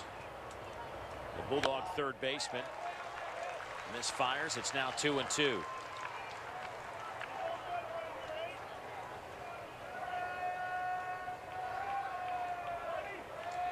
Bulldogs haven't had the leadoff runner on since Mangum started the game with a bunt single.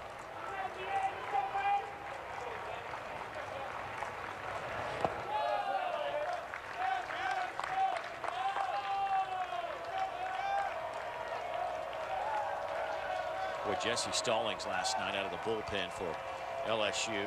5 innings. How good was he? Yes. Yeah, he was some. Big pitch right here for the Bulldogs. 3-2 count to start this inning. Looking for something good on the offensive side. Would love a leadoff single. We haven't heard much from the Bulldog faithful tonight. A lot of maroon in the crowd, though.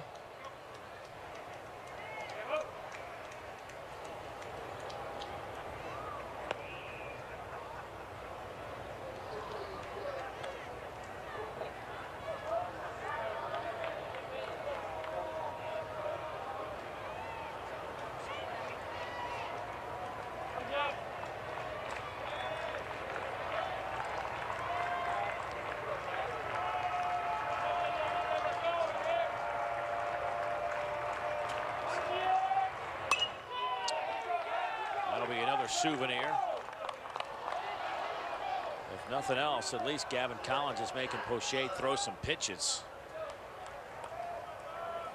Well, and it's a dream scenario if you're Paul Mainieri, because as much as you stretched your bullpen last night, to get Poche here with a shutout into the 6th inning with a low pitch count, even if they score a few runs, he should be able to take him at least to the 8th. Went downstairs. Collins chased it, out number 1. Just continue to move the baseball around. Saw a few different fastballs in different locations from Poche here. Down and kind of middle in. And Collins baffled how he missed that one.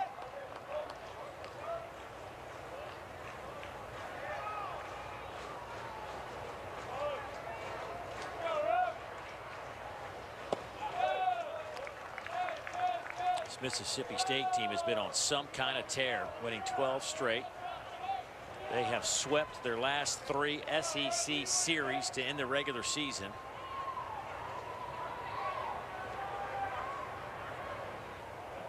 The one hiccup along the way for them, the one I just couldn't figure out, as Rooker hits this one out to center field. It's high in the air, but Fraley will make the catch, is how Texas A&M rolled into Starkville and swept the Bulldogs and put up 30 runs that weekend. I'm still scratching my head how that all worked out. I mean, Texas A&M is legit, don't get me wrong. Doubt. But what they did to this team makes you kind of go, how did that happen? Well, if you look at the conference, everybody had at least one clunker. A&M went to Florida and got swept. Mississippi State gets swept at home by A&M. But A&M and Mississippi State played in 10 series this season and won 9. Right. They both went 9-1. Right. You know, and you look at the league, the next closest after those two was Florida at 6, 3-1. They had a tie there because they had a rainout game against Florida State. So Mississippi State and A&M, relative to the rest of the league, were the 2 dominant clubs, even though the records weren't all that much better than a few of the other teams. Right. If you just look at Series 1, those 2 clubs certainly at the head of the pack. LSU 6-4 in their series. Ole Miss at 6-4. South Carolina went 5-4-1.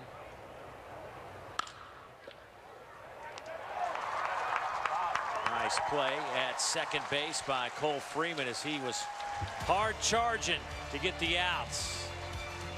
Jared Poche making it look easy.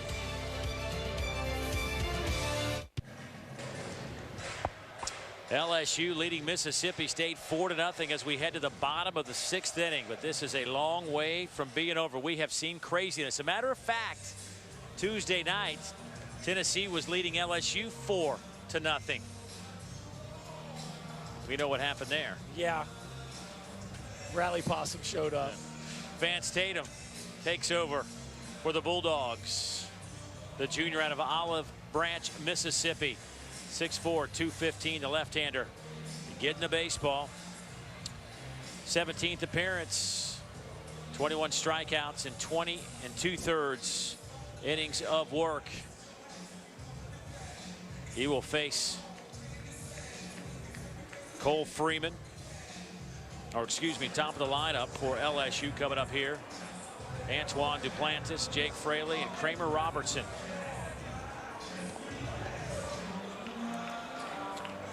A 9-hit attack for LSU against Dakota Hudson. And early on, Dakota Hudson, listen, he retired other than an error in the second inning. He was cruising through 2 innings, and then LSU figured something out. For more on Dakota, let's go down to Laura.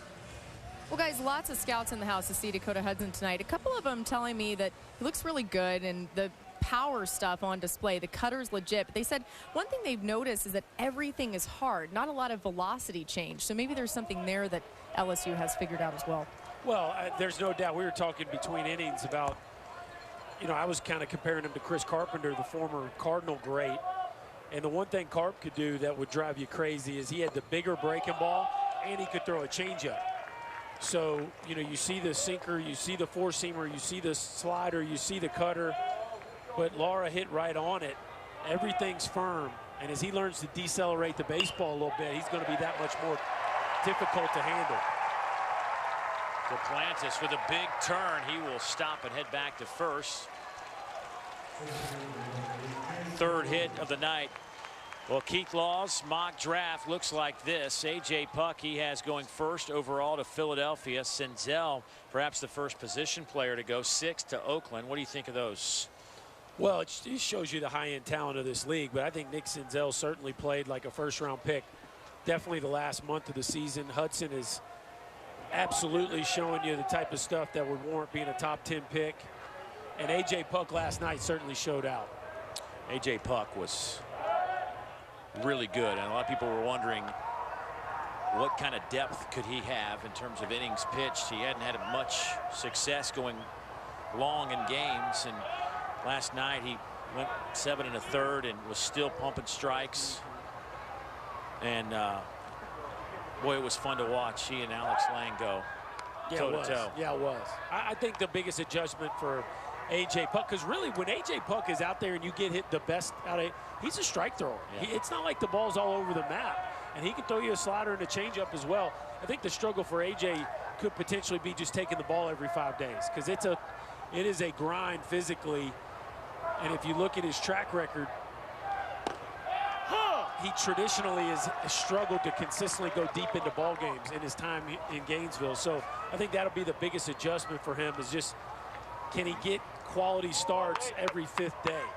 You know, he came in averaging just 4 1/3 innings per start. Yeah. Gators with a big win today, stay alive in the SEC tournament. Last year they lost their opening game, came back to win the SEC tournament. Kevin O'Sullivan in the parking lot late last night or early this morning. I love his attitude. I love Sully's attitude. I was like, tough break, late night, man. How did he says, hey man, we'll just get up in the morning, we'll play ball. What do you want us to do? Yeah, what do you want us to do? I just love it. I just love it.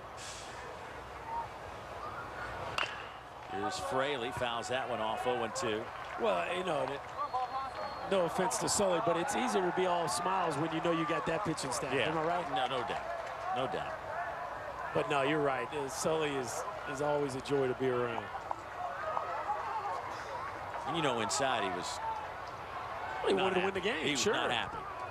He thought his rally Al was going to be deposited. It was looking so promising there for a while. There's the pitch out that was almost a pitch in.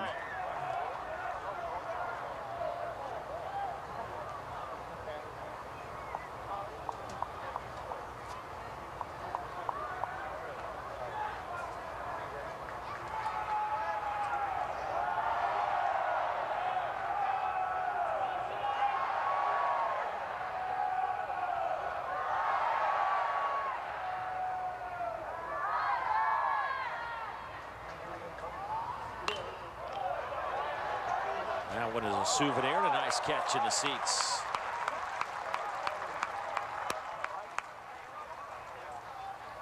I tell you, John Cohen asks a lot out of his pitchers. There is no doubt about it. When you see the pitch outs and the holds and the inside moves. You got to be mentally sharp to be able to go through some of the stuff that he wants you to do with runners on. Is that cutter again? It looked like, what was that pitch that inside? That came from obviously from the left-hander. Yeah, it looked like he ran it in on him. Yeah. And it looked like Fraley was thinking breaking ball right there, and Tatum ran one in underneath his hands. All 17 pitchers, and it's not uncommon, but all 17 pitchers that are on the roster for Mississippi State all throw 90+ miles an hour. And, you know, we've seen it from A&M. We've seen it from Florida. Certainly Vanderbilt has great depth. LSU put their depth on display last night. There's some guys with really, really good stuff that are having a hard time just getting on the field for some of these teams. When you were at Tennessee, how many guys, if you can remember, threw 90+ miles an hour? In the league or on my team? On your team.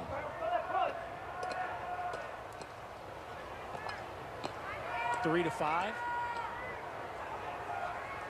Was that pretty much the norm in the league at the time? I would say, yeah. And almost nobody in the mid-90s.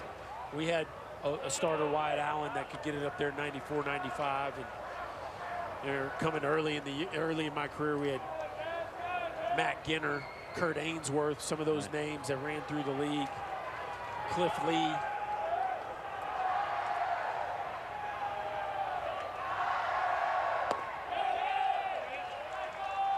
Robertson offered up at that bunt. That's a strike. But yeah, I just named on one hand the amount of mid-90s heaters that we had in the league, and you could do that on a half a dozen teams in this league. Kramer hits that one foul. I was reading through some notes. Alex Lang last night, and of course last year's freshman year was great. He had back-to-back complete games, and there was a nugget in there about Aaron Nolan, 2013. You know, he threw 4 straight complete game victories in 2013. How good was he? Well, he made it look easy too. I know, buddy. I mean, I just was thinking to myself, how good is that? Yeah, it didn't take much to realize he was going to be in the big leagues in a very short time frame. Ground ball. Well, they had him played perfectly. Stovall steps on the bag over to first, and that'll get the Bulldogs back into the dugout. See if that gets him a little bit of momentum. They need something positive to happen. Only 4 hits to this point. Can they turn the defense to offense? Hunter Stovall positioned perfectly to retire Kramer Robertson.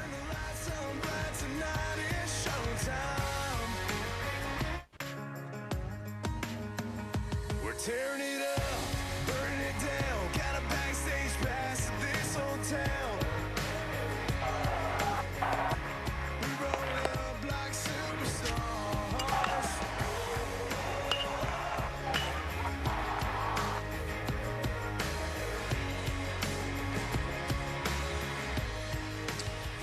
The tournament championship trophy. Who will claim it in 2016? Will it be one of these teams? Got a few more days to find that out. Right now, LSU cruising along, leading at 4-0 against Mississippi State. Only 4 hits for the Bulldogs, 10 hits for LSU.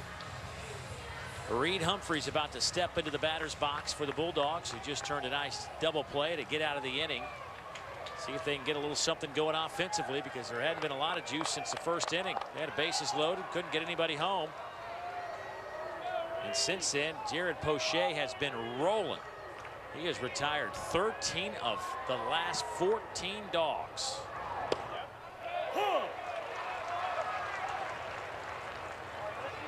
Strike one. Unpredictable strike one has been a key. Mixed all 3 pitches for first pitch strikes throughout the course of this game.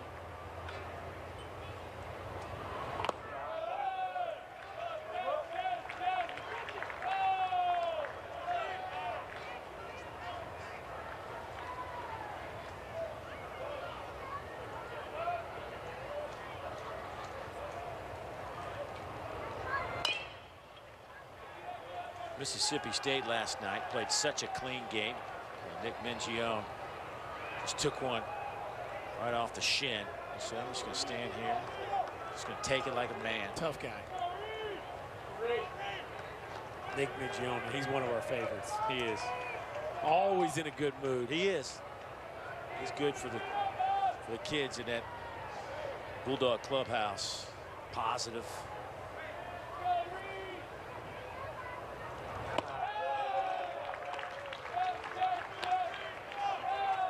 You know, talking about last night and how good the Bulldogs played in their opening game victory. It was just typical of how Mississippi State has played all year. Said during the telecast they played like regular season champs. Tonight hasn't been as clean. A couple of errors. Had a couple of, I don't want to call them mental miscues, but some things they did on the base paths during the regular season. Maybe they didn't execute well tonight.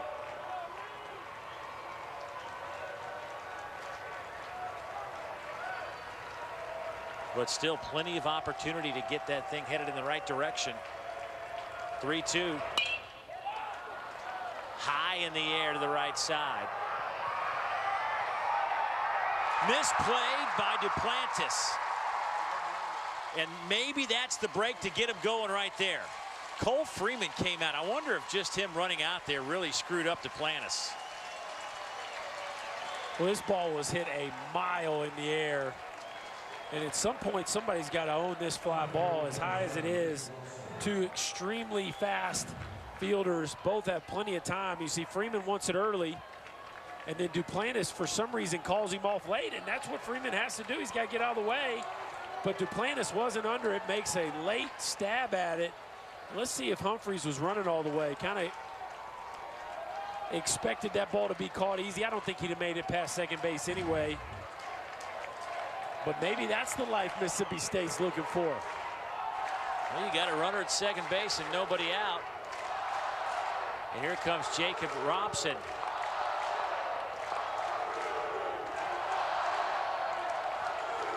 And for the first time tonight, we really hear some of the Bulldog faithful.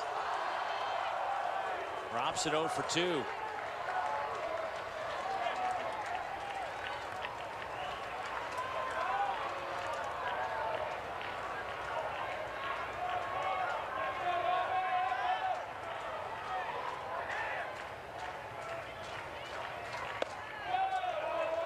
One misses outside. Got to score this one if you're Mississippi State. You at least got to get one as you move into the 8th and 9th. Obviously, you want to try to shorten this lead, but also from a momentum standpoint, Poche worked out of the jam early. Now you got something else going. Got to capitalize here.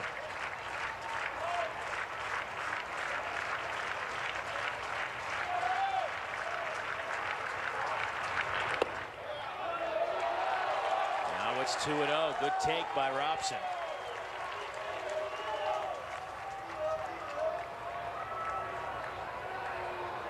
Uncharacteristic mistake by Antoine Duplantis. Just his second error on the season. Just doesn't look like a freshman out there. Has played all season long with such poise. Already just 6 errors away from the tournament record. It's bizarre. Yeah. This is a very good fielding league. I mean, most teams fielding over 970. We got a couple in the 980s.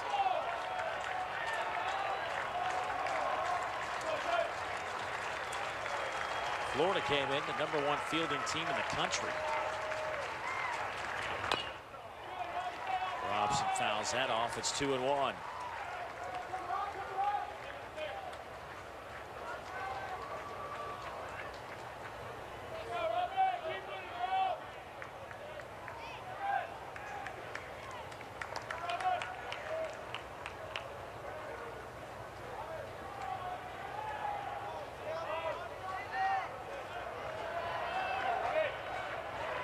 Were you a big tape? TV tape? Yeah, were you a TV tape guy? TV tape. College only. Okay. That shot in the gap and left. That'll skip on this wet grass. There's your run, Bulldog fans. Robson will wind up at third. Still nobody out. It's a 4-1 game, the 4th triple of the year for the Bulldogs center fielder. Maybe the Bulldogs got a little late magic in them, as we're going to take a look at Jacob Robson flying around the bases. Watch this man pick him up and put him down. Not a great turnaround second, but then hits the Jets. He can fly. Boy, these outfielders had better be careful with their angles.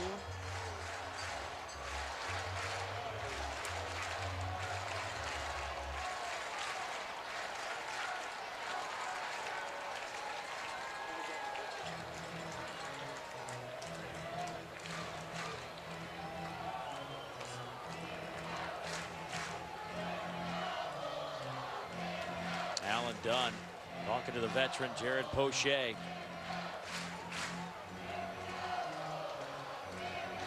Boy, they would love to get him through this inning. Yeah. Parker Bug gets up. He just now got up, so it'll be a few before he can even get close to even thinking about entering this game. So Poche, only 77 pitches.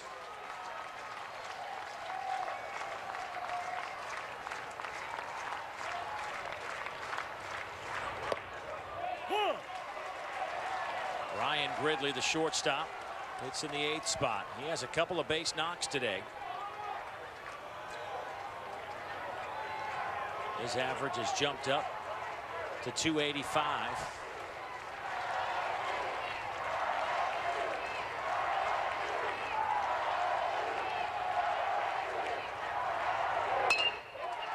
Out to second. Freeman, boy, handled the hot shots. Run scores. It's 4-2. I think both teams win there. They get the out. Bulldogs get the run. Yeah, and I think LSU would trade it out for a run in that situation. Obviously playing the middle infield back, and it's a good thing because that ball was smoked. And look how he goes down and makes that pick on his side. Let's go down and get yourself on field level with that baseball. But as he goes down, that ball comes up high, and he's able to still finish that catch. Hunter Stovall will step in. You talked about it as a fast infield. Yes, it is.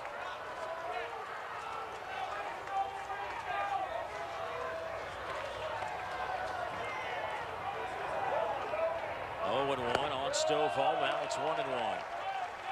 His first appearance since he injured his knee in the Alabama series back in late April.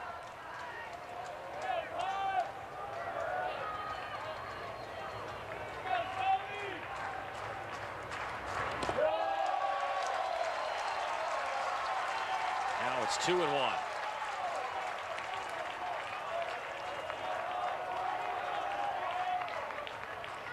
Built some momentum in this inning. Can Stovall find his way on, get Mangum up there, and maybe try to figure out a way to tie this thing up or take the lead? You can feel the Bulldog faithful getting fired up. Kind of feels like Mississippi State's moment right now.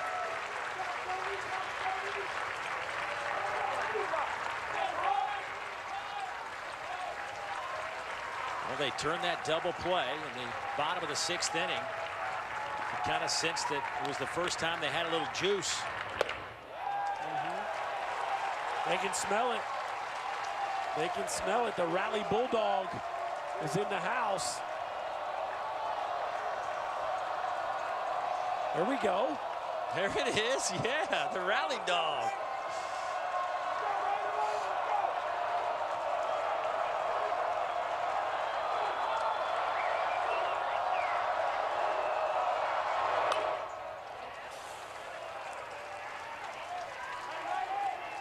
Not a great 3-1 pitch to swing at right there. And Stovall certainly liked to see the aggressiveness, but on a 3-1 count on a marginal pitch, that John Cohen would have liked to see him take his chances. Tony Walsh hasn't called many pitches at the bottom of the zone.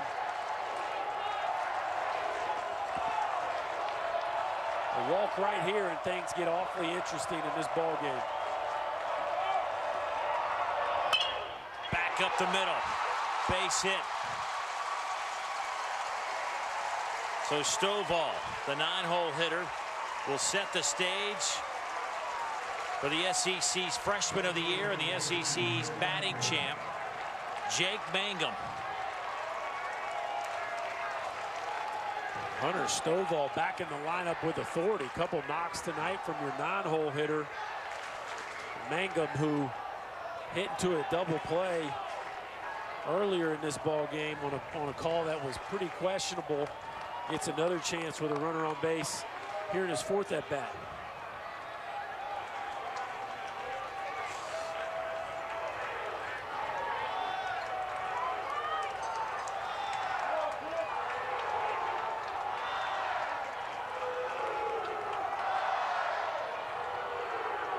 Mangum reached on a bunt to start this game. Flew out to right field his last time up. You got a guy that handles the bat so well, Coach Burt. I think it's easy to always want to put something on, but he's such a good hitter. I would have the tendency to let him hit. And he's been a little more passive tonight. We've seen him take some first pitch strikes, which he doesn't do all that often. Certainly a great hit and run candidate, but last thing you want to do is get him offering a pitch that he otherwise wouldn't swing at. 430 hitter, man. I would just let him do his thing right here.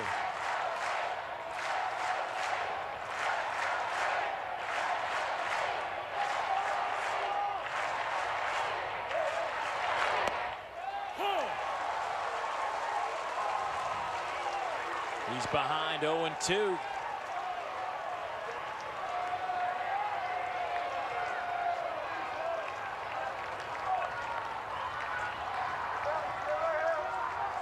Not much from Nick Mingione at third base on this 0-2 pitch.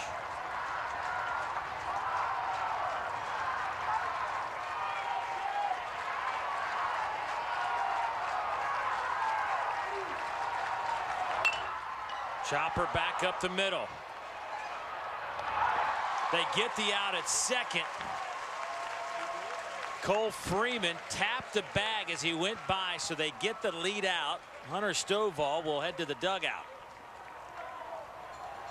Boy, a difficult play right there by Cole Freeman. You got so much momentum going. You got to put on the brakes and try to reach the base. I guess he caught the corner of it. Very close.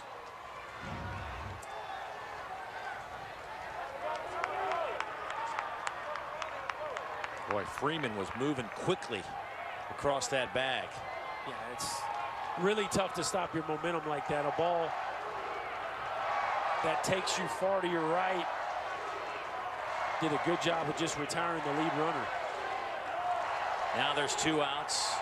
Jack Kruger, Bulldog catcher, looking for his first hits.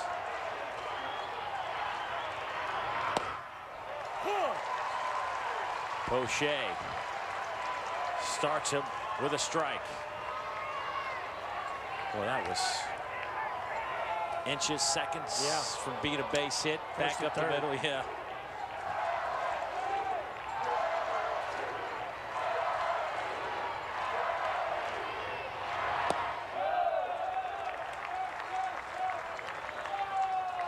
We talked about Poche having to pitch in tonight, and we saw it a little bit early, but as the game has gone on, he's got back to the arm side fastball, continues to try to pound down and away, and here in a damaged situation against Kruger, my guess is they're not going to challenge in. Last thing you want to do is make a mistake in and end up with a tie ball game.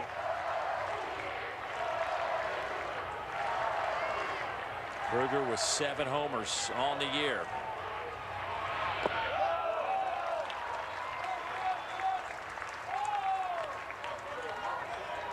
And you definitely want to make sure you get Kruger, because Gavin Collins is waiting on deck, and you definitely want to face him with bases empty in this type of setting. The team leader with 10 home runs.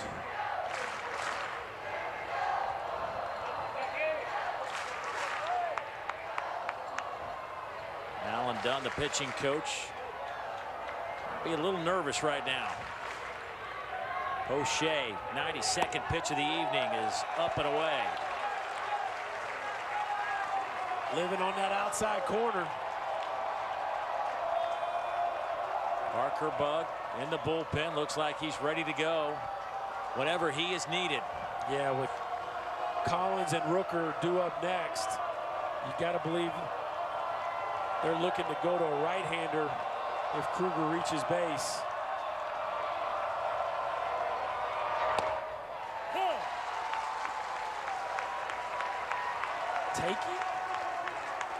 Taking all the way there, Dave Neal? It looked like it. I'm going to say yes, because that's a 3-1 gutter ball. This ball's up and middle in. Ooh. You can't be looking something off speed. No. Right. 3-1 count with the tying. You're the tying run. To the right side. Maybe he was looking for that pitch. Now you've got him first and third, 2 outs, and here comes Gavin Collins.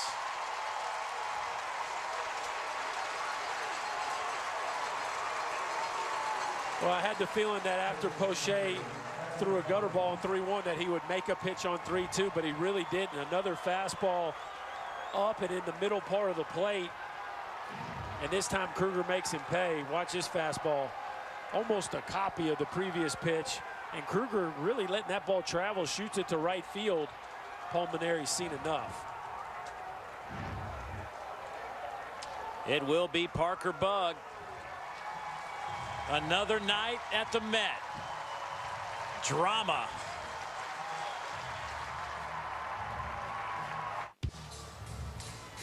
Jared Poche got off to a shaky start in the first, but right after that he got locked in until this 7th inning, and it started with a miscue out in right field, an error charged to Antoine Duplantis, and never really could get it back together.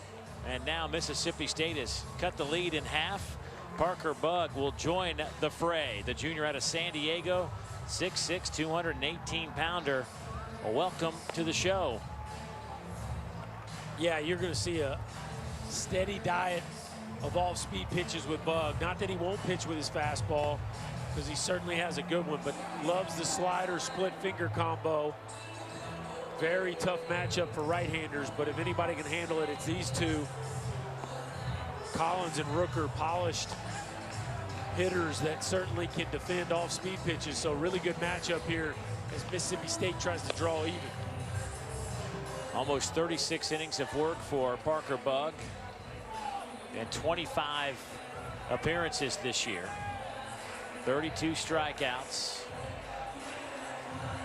And he will face one Gavin Collins. 2 outs in the inning. And realistically, LSU should be sitting in the dugout right now. Yeah, just a strange play by Duplantis in the outfield. Cole Freeman wanted to catch it. Looked like he was comfortably in position to make the play. Duplantis calls him off late. And because of that, this inning is still alive.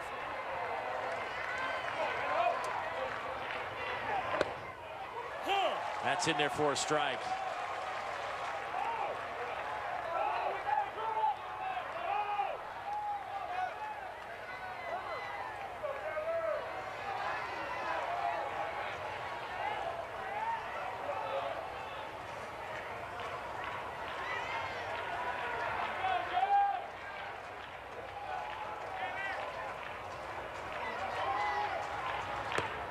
Up and in, count even at 1-1. They'll play Collins pretty much straight away.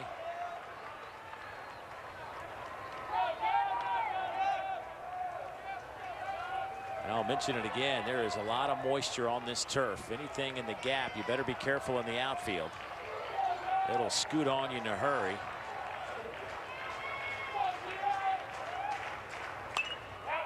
Now there's 2 strikes. This is what you're talking about to start this inning, the misplay out and right. Yeah, Freeman settled, calls for it. Duplantis calls him off late and was not in position, had overrun it to a certain degree, makes a late stab at it. Freeman's frustrated. Humphreys. Yeah, you just don't want to get called off unless that guy's comfortably underneath the ball either. Humphreys cost him. Would come in to score. Yeah. So did Robson. The 2 runs on the board for the Bulldogs. Parker Bug comes in, does his job, gets the strikeout. LSU hops over the top rail, but the Bulldogs do cut it in half. It's a 4-2 game. Reed, Jordan, and Jordan coming up.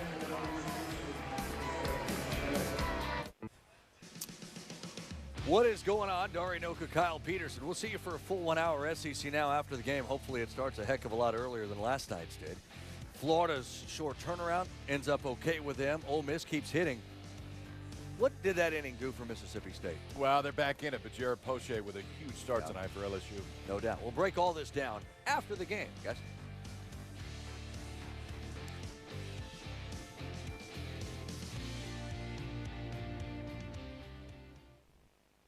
Late or early, however you want to look at it. But it was a lot of fun at this ballpark last night. LSU and Florida putting on an exciting finish to a great day of baseball. These two clubs look like they're headed to another exciting finish.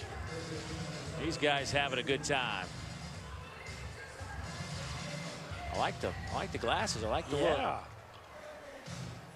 Serious glasses game right there from the young Bulldogs. Mississippi State with some momentum. Couple of runs.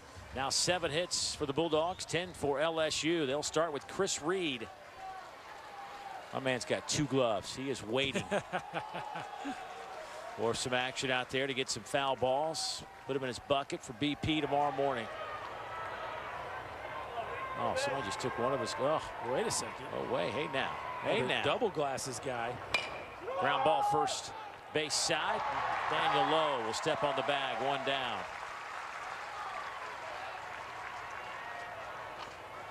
How do you take my man's glove he like that? He went from 2 to nada. Just like that. Somebody go out there and get my man. He didn't seem too upset about it.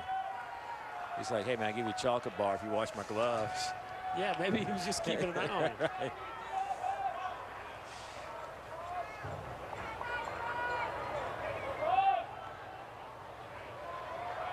Now it's Bryce Jordan.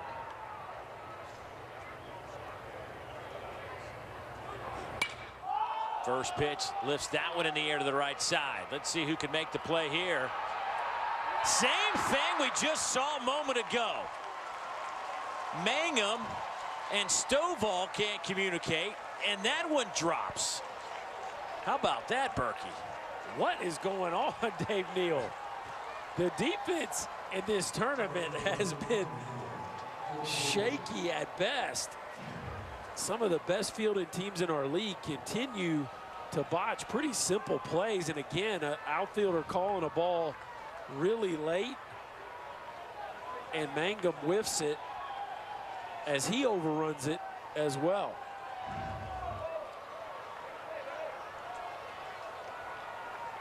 Identical plays.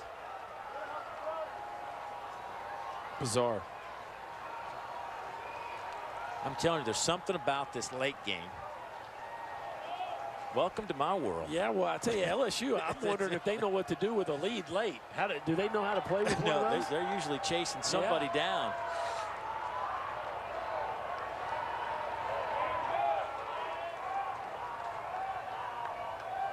One out. Bryce Jordan at second. His twin brother, Bo, at the plate.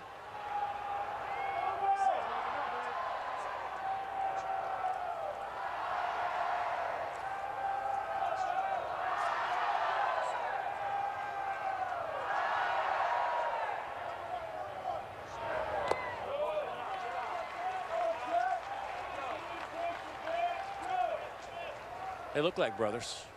I don't even call them the Jordan brothers. They're the Jordan dudes to me. I mean, these guys, it's a 2-for-1 deal with these guys. College baseball players right here. And the fact that you get twin brothers that LSU born and bred. Lake Charles played in the Little League World Series.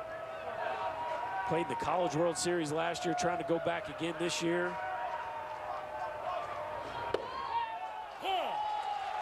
Speaking of twins, how about twin errors in the outfield? Second baseman's under it. Right fielder calls him off late. again, second baseman under it. Right fielder calls him off late. Mississippi State just proven they can mess it up as well as LSU. And those balls are a little bit no man's land, but very athletic players involved in both of those plays. You expect those plays made.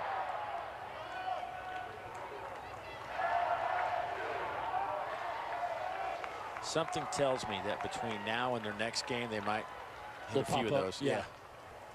It's a pop-up communication. And really, at the end of the day, it's about the right fielder either calling it early or not calling it at all, because I think both those second basemen were set up to make those plays. Both right fielders, freshmen. Yeah.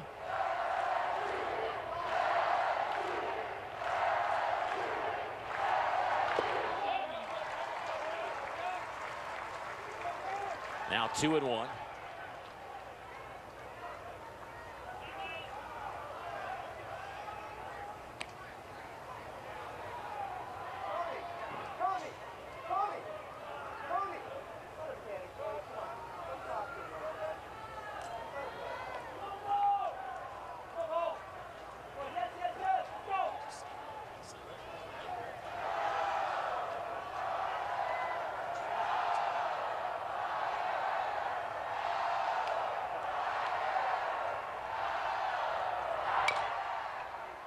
That one is chopped foul. 2-2 now.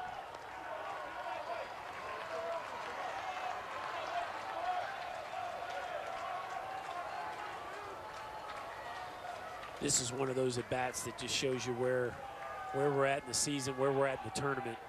In a normal weekend series, certainly in an NCAA tournament situation, I don't think Vance Tatum would ever be allowed to face Jordan here in this situation. But when you're not sure how many games you have left the rest of this week, I think John Cohen's going to roll the dice.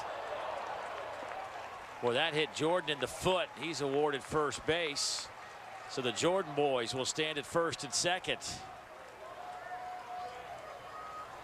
Yeah, just tough matchups there for Tatum against the two right-handed hitting Jordan brothers. Now he's got a lefty in Dykeman trying to come in and just yanks this ball right off the shin of Jordan.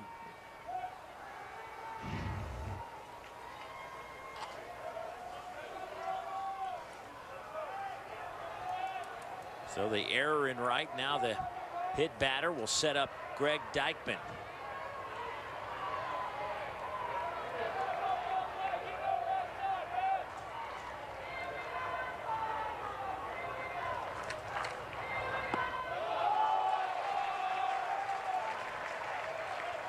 See a heavy dose of that, I would think. Yeah, that's what Tatum wants to do. And certainly not as comfortable doing that against the right-handed hitters, but against Dykeman, you feel like you got some room for error. Just throwing that breaking ball away and trying to get a chase pitch. First one worked out exactly as planned.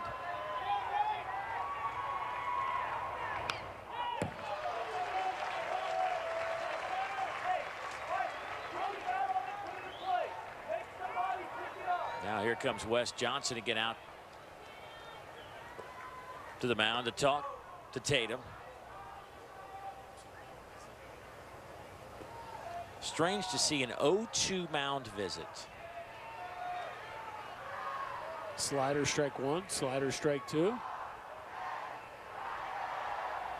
And you can only imagine that this has something to do with stalling at this point. But after my guy just throwing two sliders for strikes, you would think you'd let him keep that rhythm.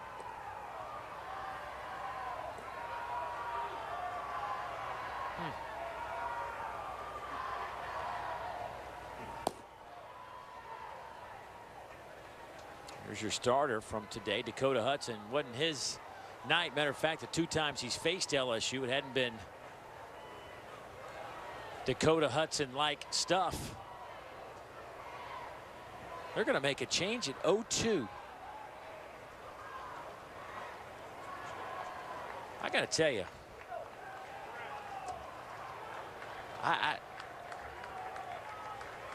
I'm just at a loss. Say it. I mean,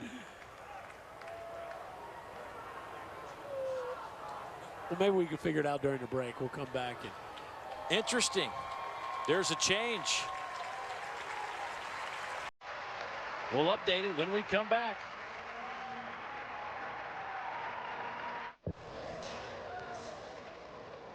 John Cohen is not your conventional college baseball coach. He likes to do a lot of different things. We've known him a long time, and not too often you see a pitching change on an 0-2 count, especially when the first pitch he threw to Dykman, he chased one on a good breaking ball, but Daniel Brown now will enter the game. Good situation for Daniel. Just needs one strike, right? Yeah, just come in and throw the tar out of it. You know, it's interesting. He went slider. Brown runs it up there a little bit firmer than Tatum does. So there's a reason here. It's not a conventional reason, but there is a reason. For whatever reason, they think he has more of a strikeout pitch. Now, usually Cohen will do it 1-2, 2-2 after it looks like maybe the count's getting away from his guy. At 0-2, this is certainly a rare scenario, and you're going to another lefty. So let's see what we get here on the first pitch.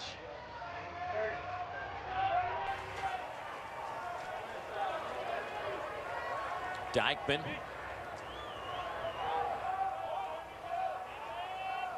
At the plate with runners at first and second. Bryce Jordan at second reached on a miscue in right field on a misplay. And then there was a hit batter as Bo Jordan was hit in the shin by the pitch.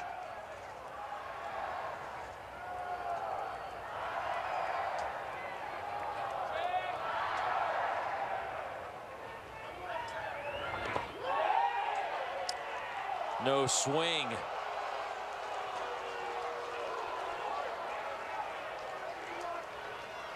Well, you be the judge at home, and you be the judge right here. Yeah, does the barrel get past? No. Yeah. Definitely held that back. Mississippi State dugout was campaigning hard for that strike 3 call. Well, that breaking pitch was tight, though. Yeah, it's definitely a tighter, firmer slider.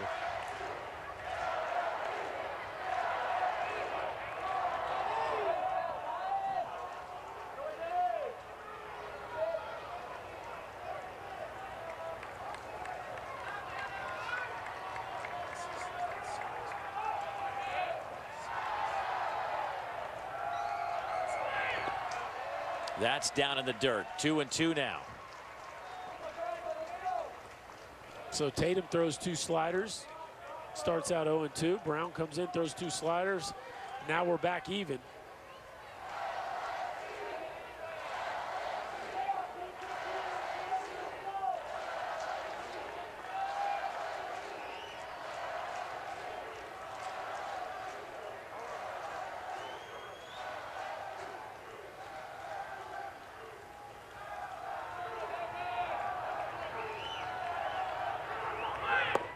Got him.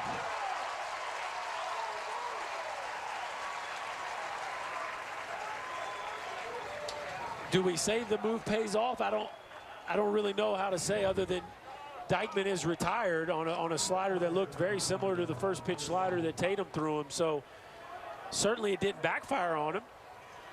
As Brown comes in, throws 3 straight sliders, it gets Dykman to swing through that one. Now just 1 out away of keeping it right there at 4-2. By the way, that strikeout will be credited to Tatum. Good for him. He earned 2/3 of it. That one's down in the dirt. Runners go. They'll move up to second and third.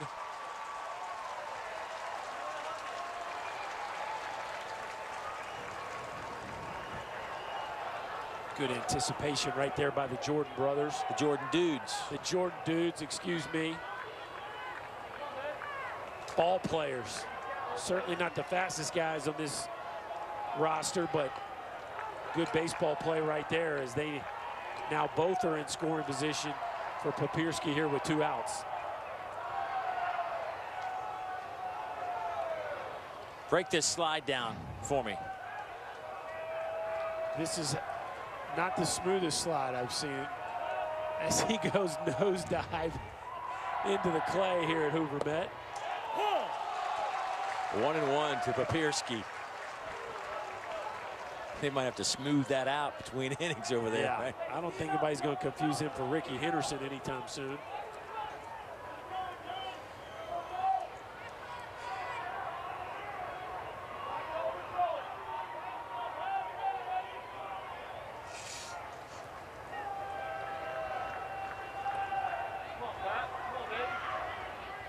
Boy, a base hit here. Papierski looking for his first hit. He did have a sac fly and lifts this one in the air, but that will get to the seats.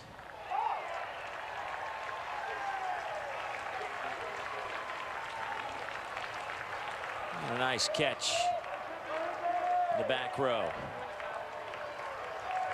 The teams are having a hard time with pop-up communication, but the fans got it down.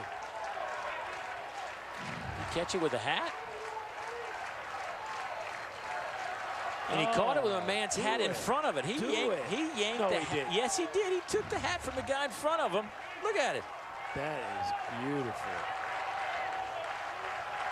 Got to be his kid, right? I mean, you can't just take it off a stranger's head, can you?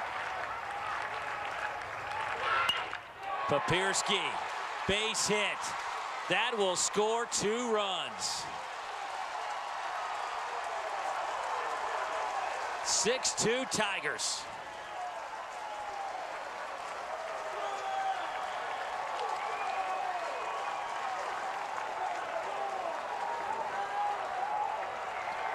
Maybe back to the well one too many times. Another slider.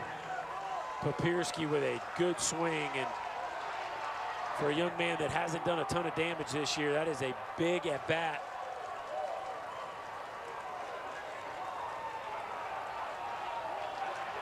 Coach Cohen doesn't like that as he tosses the clipboard. He knows how big those runs are.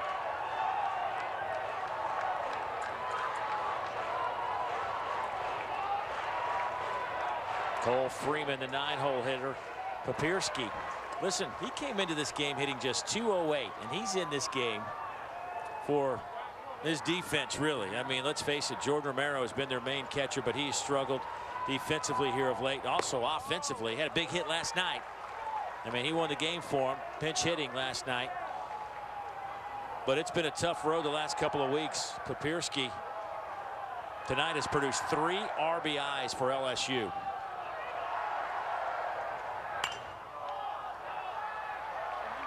That one will travel a few rows back. And another good catch by a fan.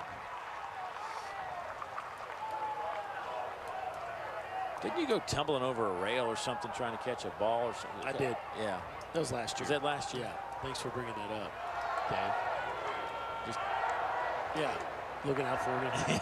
Just looking out for you. Another great moment at the Met.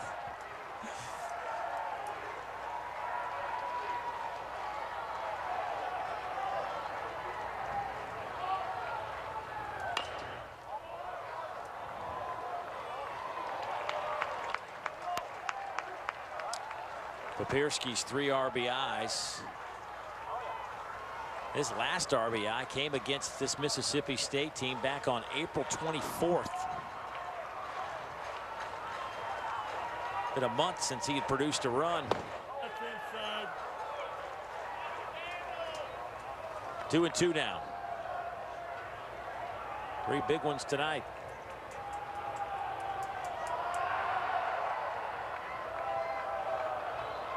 Just can't call it with this lineup. You just never know who it's going to be on any given night. Shot out to right. Mangum was playing shallow, will chase it down. That will end the inning, but a couple of more on the board. It all started with a defensive miscue again. The Bulldogs struggle with pop-up communication. And the Tigers make them pay as Michael Papierski adds to the Tiger lead, now up 4, headed to the 8th.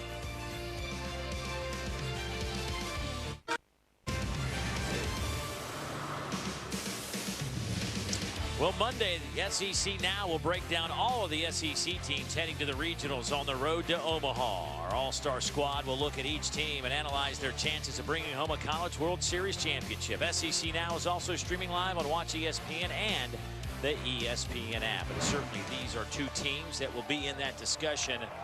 Both have the makeup, the talent, the support to be in that discussion. As the road to Omaha has started. Ground ball to the right side, and Rooker is retired for out number 1.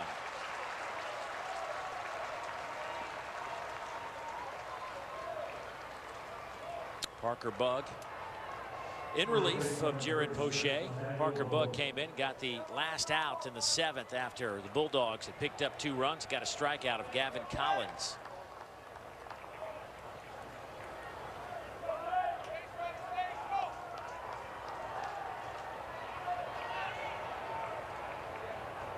Nathaniel Lowe will step in. 5 more outs for LSU here before they can take a day off.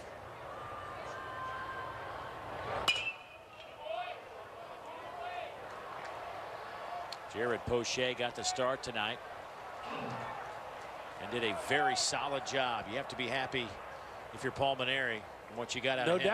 No doubt. He averts a major situation early in the ball game, works himself out of a jam, cruises the rest of the way. Low.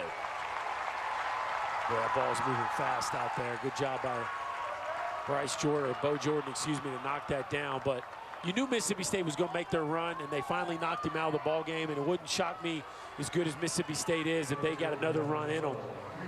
But from Poche's standpoint, he certainly gave them all they could ask for. Pitched deep into the ball game, held what I think to be the best offensive lineup in this league to just 2 runs. Very good start. Excuse me, just the 1 earned run, right? They had the 1 unearned run as well. So got to be pleased if you're Alan Dunn.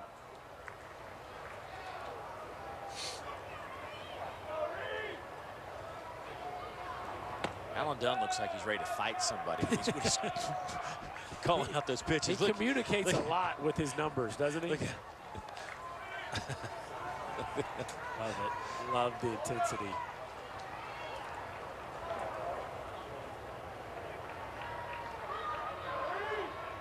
Here's Reed Humphreys. Fouled straight back 1-1, and that one might have got Papirski.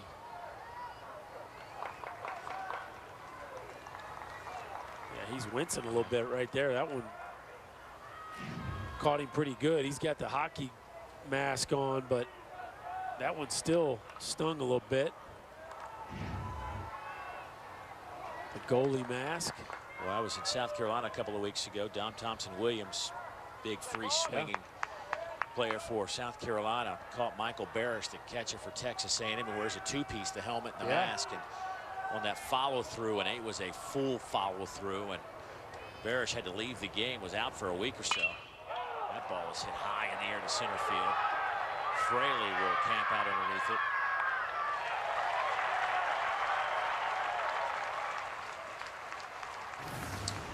Take a look at tonight's regions taking the next step. We have seen some outstanding plays by some of our fans in the stands tonight. Give these guys a jersey. How about that one? Just rip the cap off. That's next level. Look at that. The president. Oh, he gave the ball up. Yeah, used his now where's the hat? Somebody else got the hat now. We're just going to pass the hat. Wait a second. New wrinkle in this story. I think it's on his knee. There it is. Yeah. There's the hat. Okay. Oh, now he's a Cubs fan. You think he's a legit Cubs fan, or are we just because we're good now, we got a Cubs hat?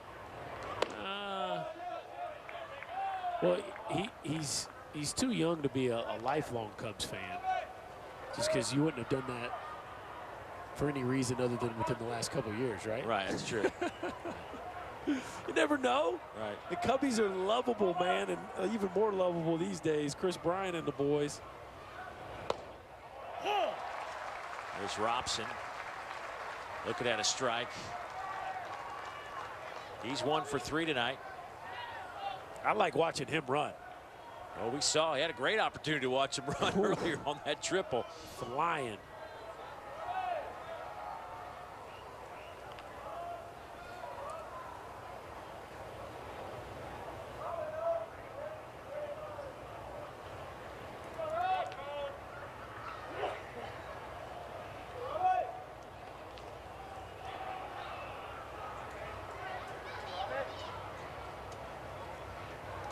I'd like to sit in a dugout with him one game, just to kind of just say, hey, what are you thinking right now?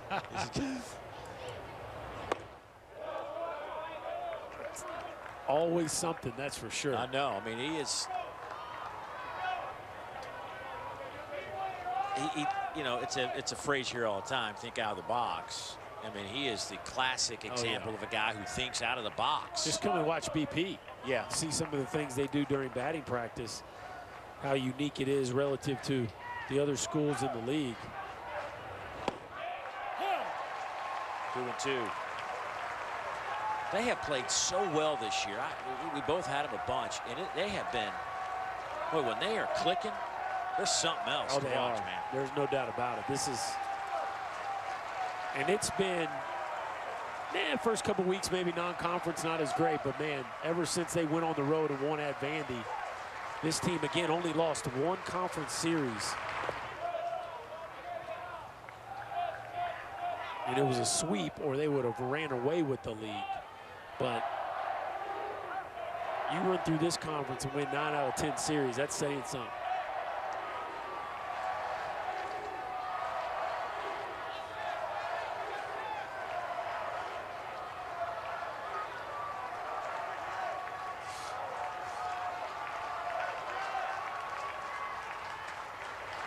Runner goes on the 3-2, 2 outs.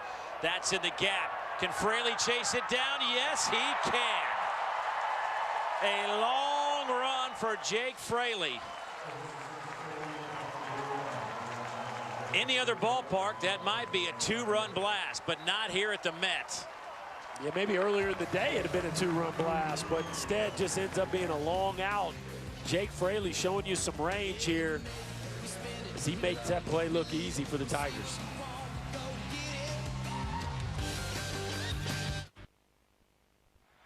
It's finals week at Texas A&M, and Kyle Simons has one last test. He needs 3 outs for history. He handles the comebacker with ease. 1 down. Chorby lays out. He got it! Vandy's leadoff man, Jaron Kendall. Line to Simons. He's got it! And he's got history. First rounders galore. It's Kyle Simons who turns in a no-hitter. Soak it in, young man. You have certainly earned it. Well, tomorrow Texas A&M gets it started in the first of 2 elimination games, and Kyle Simons will be on the mound for the Aggies. The no-hitter, you were there, buddy. That had to be something else. What a rematch that'll be. Yeah, Kyle Simons really 3 pitches all day for strikes, and Vandy just kept going up there making first pitch outs.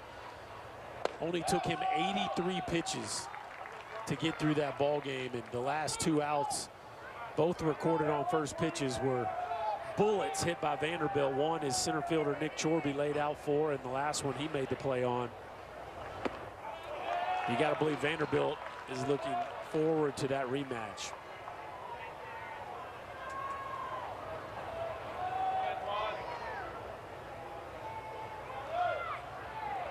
Top of the lineup, Antoine Duplantis to lead things off. Then it's Fraley and Kramer Robertson. That one's lifted in the air, down the line and left. Collins in foul territory will make the catch. That'll be the first out.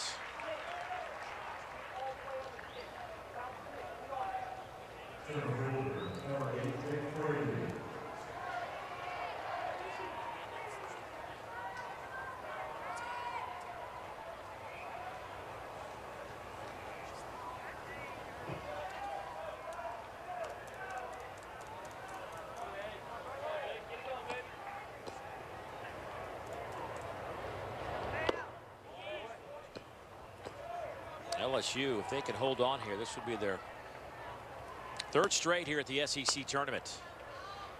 Begs the question. much more do they need to do to be considered a top 8 national seed? Well, I think LSU and Ole Miss are both making pretty strong cases. And the question is, does the league now get 5? Or do they hop South Carolina? Does it stay what many predicted it would be before the tournament? How much weight are they putting in conference tournament results? I think both those teams are playing like national seeds, LSU and Ole Miss. Boy, watching the Rebels today. I mean, offensively, that's just a group you don't want to mess with. No. And at the end of the day, I think both of these clubs, all three, even South Carolina, Vanderbilt, the ones from the league that aren't seemingly locks to be national seeds, I think they could all go on the road and win a super regional just the same. Now, obviously, they want to play at home. Right. Fraley makes it out number 2. But you look at Vanderbilt, when they run into anybody, and they're going to run Sheffield and Wright out there game 1 and 2. Well, how about, I mean, Raby's not exactly. Exactly. I mean, he's your 3 guy. But there's not a ton of teams you'd call that you would label favored over Vandy in a 3-game set that aren't in this league. Maybe a couple from the ACC.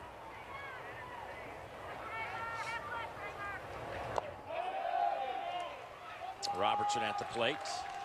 He did go 0-1. Don't forget, coming up after this game, those 2 guys will break it all down for you. That guy right there. I didn't do that. I did. That guy right there. That is Kyle Peterson and Dari Noka. Oh, that just caught Tony Walsh right in the forearm.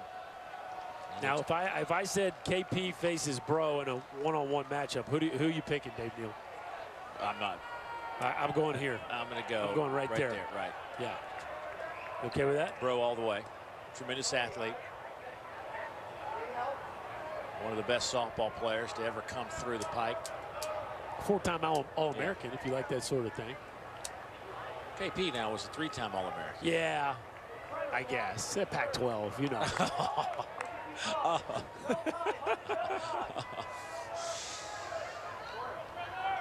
I mean, if you like to hit over 400 your entire career, underneath the glove of Ryan Gridley.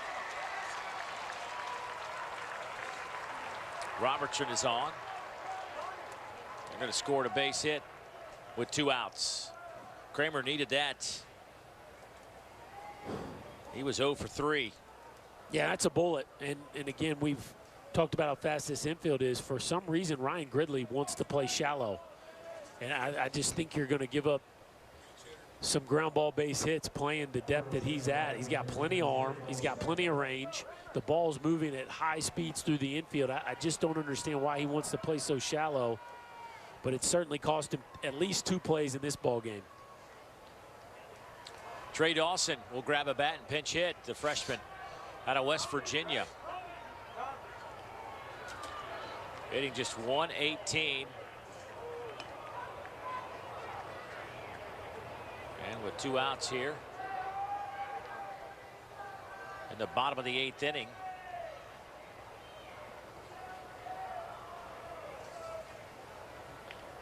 We'll have another chat on the mound.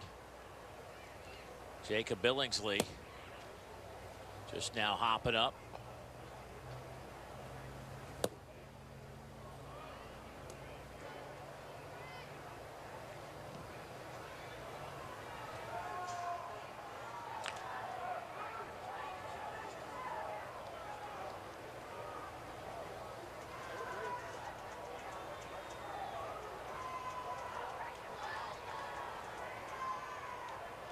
It's been impressive what Wes Johnson's done with this pitching staff this year when you consider he just came in essentially midway through the fall. Looks like they're going to make a move after all here.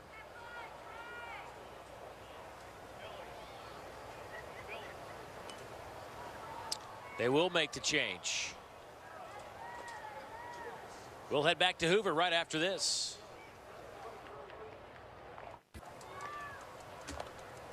Look what we've done.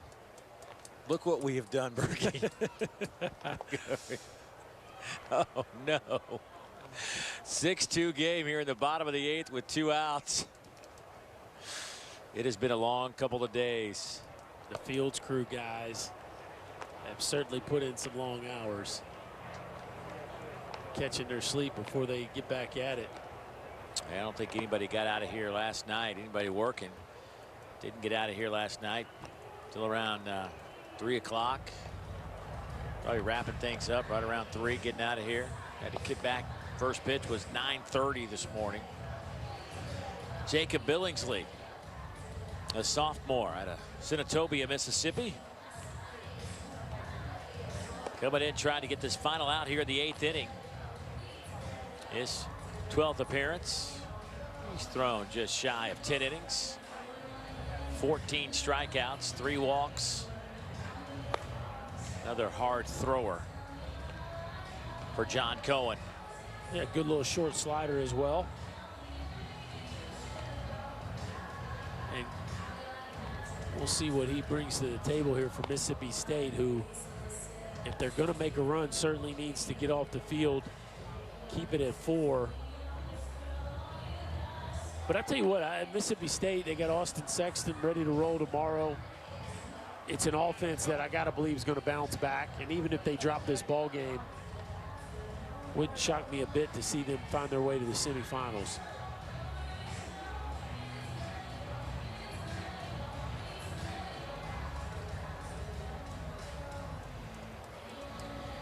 So Trey Dawson will step in. Dawson is just a freshman out of Hurricane, West Virginia.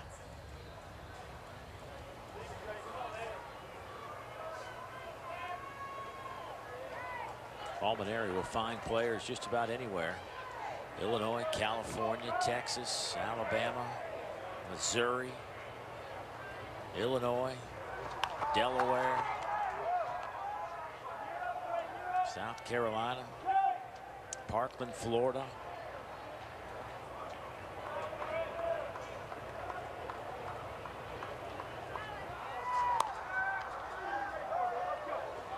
Couple pickoff moves. It's what you do. You come in the game and you couple pickoffs.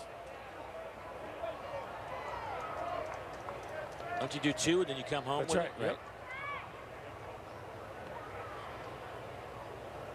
Yep. No, we do 3. We do 3. Can't be predictable.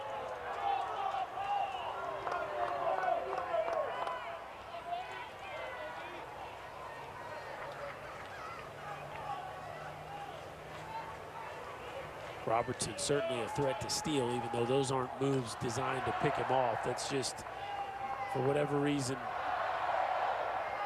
what they like to do early in the bats. And he's not even really taking a big lead over there. No. And again, you know, to me, if the design of the play is to keep the runner close, then you're going to give him your A move. But a token move is not, you're not expending any energy to get back, right?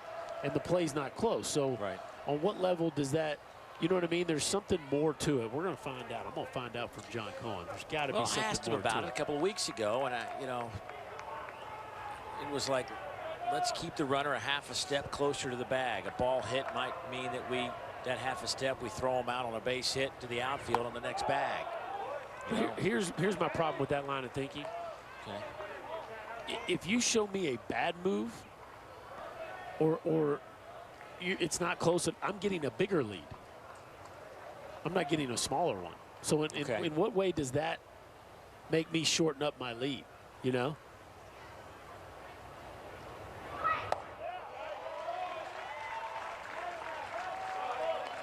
But you're not really showing him. I mean, you know it's not his best move. I mean, it's so you don't know what move he has is what I'm thinking. Like, how do you know if he's got a good move or he hadn't shown you anything? But you're certainly not going to shorten up. I can see your point. You might not extend, but you're not going to shorten up when he's token step off lob over. Look, I'm not saying that I'm advocating all the throws over there. I'm just trying to put myself in. And I'm with you. Right.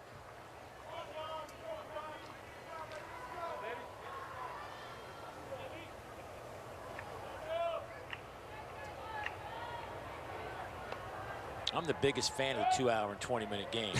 I know you are.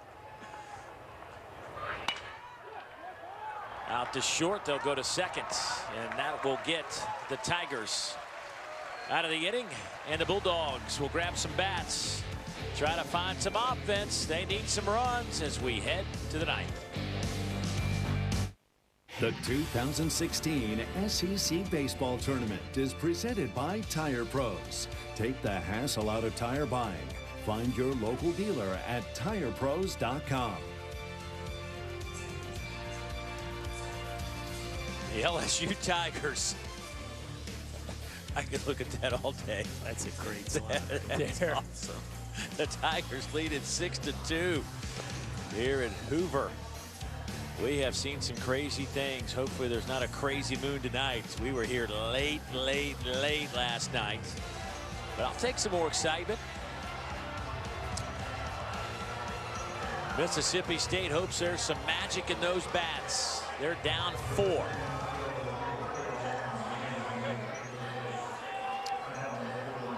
It'll be Ryan Gridley, Hunter Stovall, and Jake Mangum to try to get it going. Parker Bugg will try to close it out.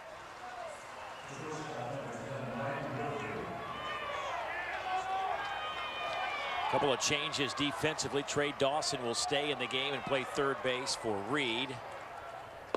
And Brennan Breaux out in left field for Bo Jordan.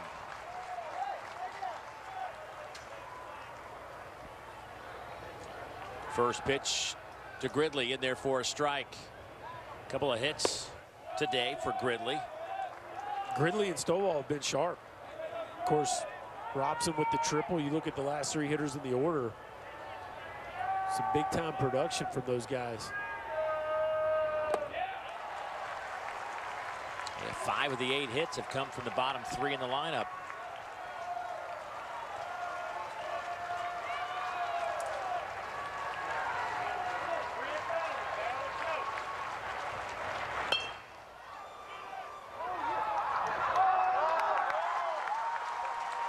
Bugg makes the play.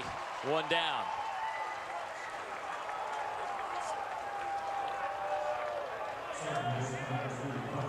Parker Bugg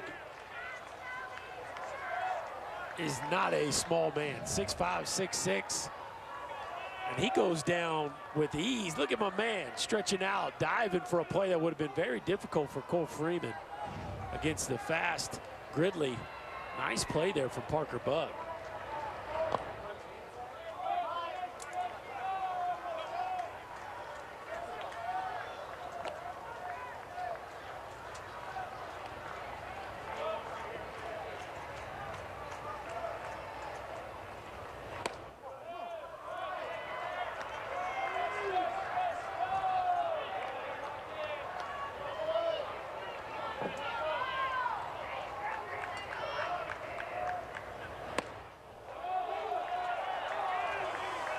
Boy, you don't want Mangum and the boys up in damaged situations here. Parker Bugg's got to get right back in this count. Mississippi State would love to get to Kruger and Collins and Rooker.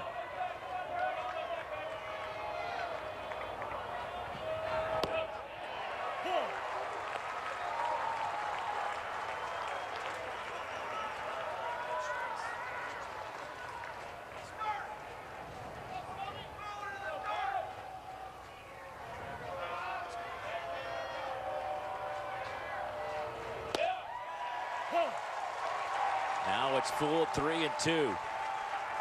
Throw it again.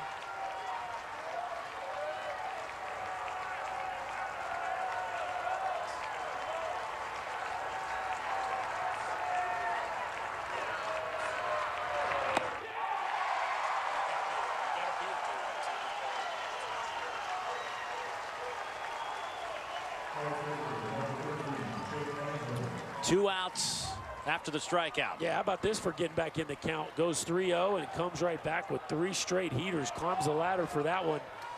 Now the Tigers proving they can play with a lead as well, Dave Neal. Rally Possum doesn't always need drama. He can play from out in front as well. It's also not a one-run game. That's right. Who knew? little different for LSU tonight. Jake Mangum with 2 outs.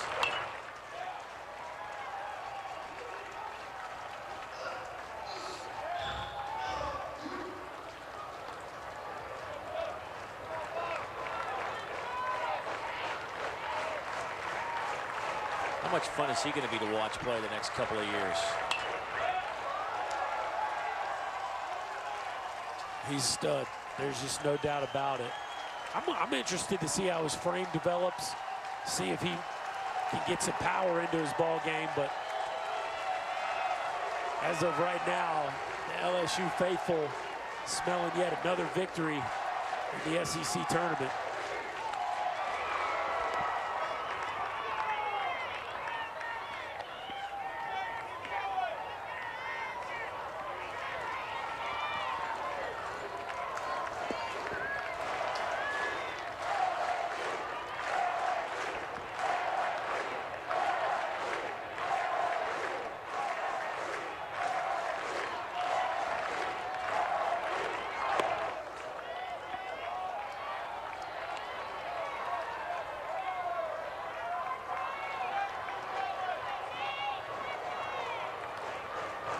Look good in one of those, Berkey. What do we got there? A little poncho? Snuggie. Mangum sticks the bat out. Game over. LSU has won 3 straight here in Hoover, Alabama. 6-2, the final score tonight.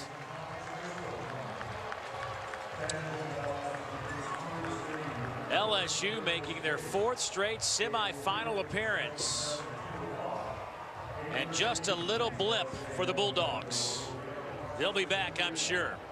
Their streak of 12 in a row has snapped. For LSU, they have now won 14 of their last 15 and 10 of 11 against SEC competition. No drama tonight. No, solid effort. And the pitching continues to be good enough. Defense just had the one blemish on the evening. And I tell you, it's probably the toughest lineup to pitch to right now. Not the most talented, not the most dangerous, but the most difficult lineup to pitch to because of the way they can move the baseball and because of the pressure they put on you with their speed. Jared Poche pitched well tonight. Parker Bug, nice job in relief. Here's a look at our bracket. This is what is in store for tomorrow. Texas A&M and Vanderbilt will get it started at 4 o'clock Eastern. Only 2 games tomorrow, both elimination contests, Florida and Mississippi State. Then on Saturday, the semifinals, back to single elimination. Ole Miss will await the winner of that Texas A&M Vandy game. LSU will await the winner of this Florida Mississippi State game tomorrow evening. No matter what you get, folks, they're all going to be fantastic. Let's go down to Laura, who's corralled the Jordan dudes. All right, thanks so much, Dave. I got both of them right here. We got Bo here, Bryce here. They're trying to play tricks on me, but I know which one is which. All right, so guys, a combined 4 for 6 with 3 runs scored tonight for you two. Bo, let's start with you. Why is it dangerous to have you guys back-to-back in a lineup? The only thing I can say is we battle, and I think Coach sees that, and we feel really good right now. We're on a roll, and I love it. And I love this team, and it's special when we start doing things, and we got it. You've got some dirt high on your jersey here. What happened on that slide to third base? Oh, I mean, Andy told me when they were changing pitchers with 2 strikes, he's like, hey, read dirt ball, get to third base, get to second base any way you can. Base hit's going to score him. So we got the opportunity. I thought I was going to be thrown out. He hesitated. He didn't throw it. So it ended up working out. Pap clutch 2-strike hit, and we got those 2 runs in the 7th inning. So your assessment of that slide? I didn't even see it because I was sliding a second. But I read him, and he took off really early, and it worked out really well. And my legs it was awesome. behind me? Yeah, you kind of, yeah, they were kind of hyper. My neck was hurting when I got out. I was like, what the heck? All right, you kind of mentioned it, Bo, but Bryce, what's your take on what this team's been able to do and just the role that you're on at this point? I mean, we've proved that we could come out here and hit him. We did it earlier. We did it earlier in the season against them, and I mean, we knew coming out here that it was going to be a battle, and through the first couple of innings, you know, he had our number, and we just battled him, and got a couple hits in one inning, and it just rallied from there. We scored and scored again the next inning, and once that all configures, then you can't stop us. So. All right, so let me give you really fast the key to telling them apart. I've totally figured it out. This is the jaw right here. Bo is the jaw, a little bit of a wider jaw. Bryce, of course, has the longer hair, but check out the jaw. There's a difference. Dave? See, I never would have figured that out. Wow. Berkey, checking Sharp, that out. really sharp. I know. How about that? There you go. A little tip from Laura Rutledge. Final score here, LSU wins at 6-2. Didn't need the rally possum tonight. Coming up next, it's SEC Now. Coverage begins tomorrow at 4 o'clock Eastern. For my partners, Chris Burke and Laura Rutledge, I'm Dave Neal saying so long. Time to get it to SEC Now with Dari and Kyle.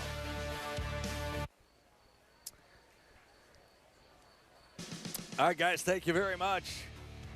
You know, KP, by LSU standards, that was a snoozer. That was boring. Huh? I mean, do it. I mean, why? It's not how they're supposed to do this. 4, lead most of the game. You get people leaving. Good for them. We know they can win games like this now. That's a good thing. Let's start with Jared Poche. We're going to have him come up here in just a couple of minutes.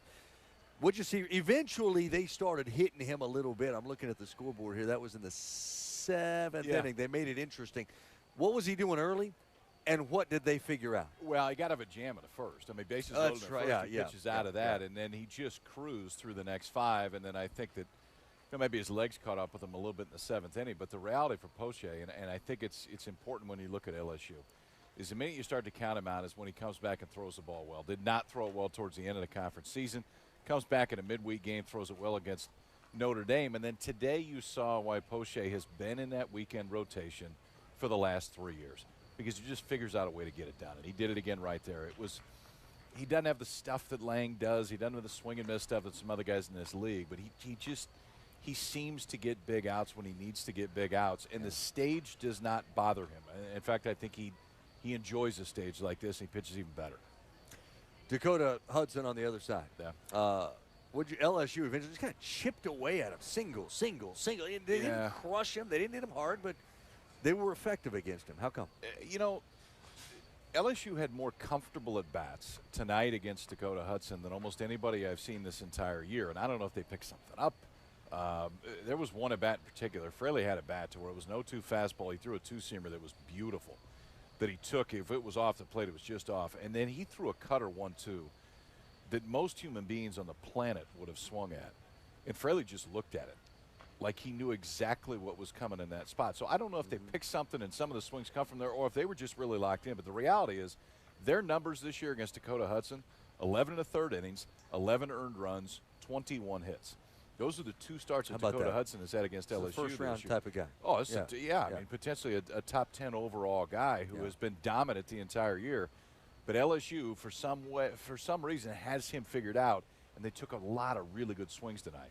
What does, after everything LSU's been through, the come-from-behind win against Tennessee, what we saw last night, the come-from-behind win against Florida that went until, 2 o'clock in the morning, what does a win like this, a standard, get a lead, hold off a good team, throw on a couple of insurance runs, a typical baseball win without all the drama, what does that do for them? Well, first and foremost, it gives you a day off. Well, that's true, yeah. And I think that's one of the biggest things when you look at this tournament, how big of a grind it is. The biggest advantage is to not have to play on Friday.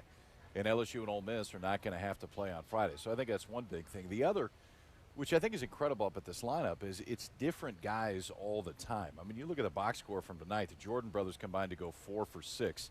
And they're hitting, towards the end of this lineup.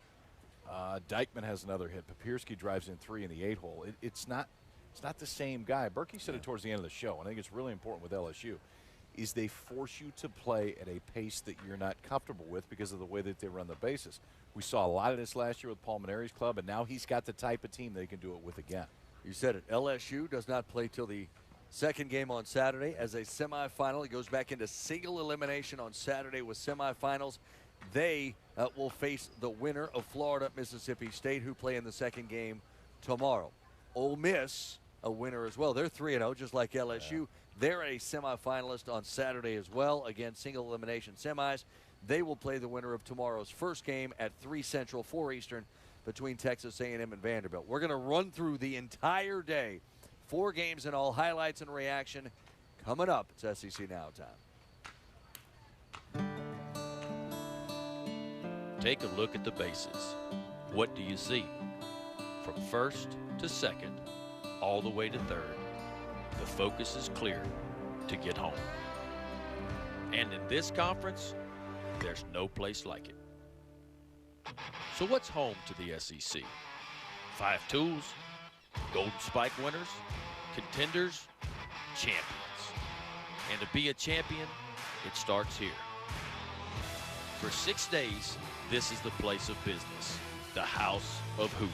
Welcome to Hoover. So make yourself at home, hustle, go all in. Give everything you've got to take home the SEC's biggest prize. 12 join, 1 stays. That sole survivor will hoist that trophy, knowing full well that they've made themselves home sweet home in Hoover.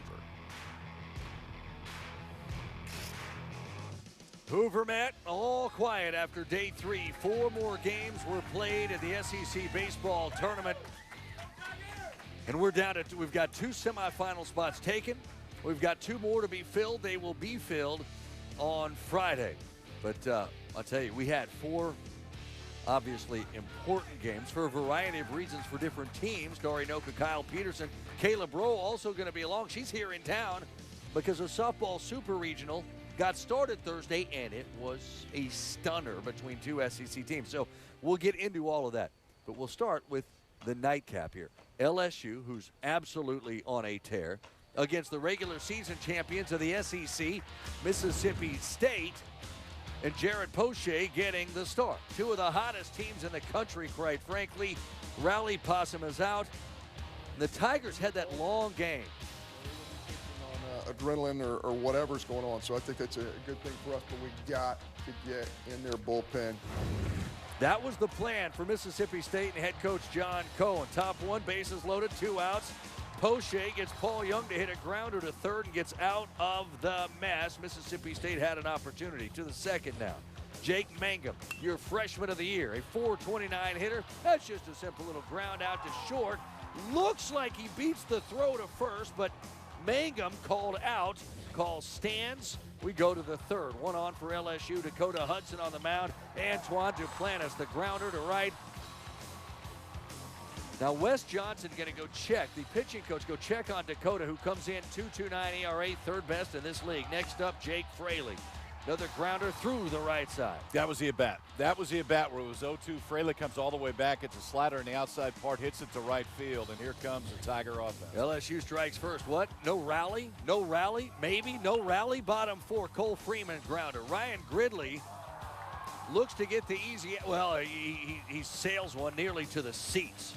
So now you got him on the corners of the 2-0 game for Duplantis again, who had 3 hits on the night. That's the second. Yeah, barrels another one right back up the middle. Antoine Duplantis, the freshman, just seemingly getting better every week. 3 for 5 on the night for Duplantis. 3-run lead for Poche and the Tigers. To the 5th, Greg Dykman, bases juiced. Dykman right up the gut. Lead is growing. 1 scores. It's 4-0. To the 7th now. Young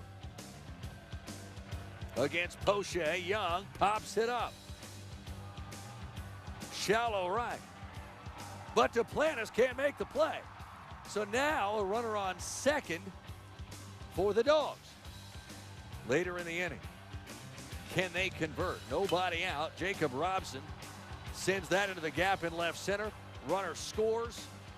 They end up with 2 in the 7th. So that, look, you got Rally Possum and then you got Rally Dogs. Rally Puppies. Bottom 7. Michael Papierski, the catcher.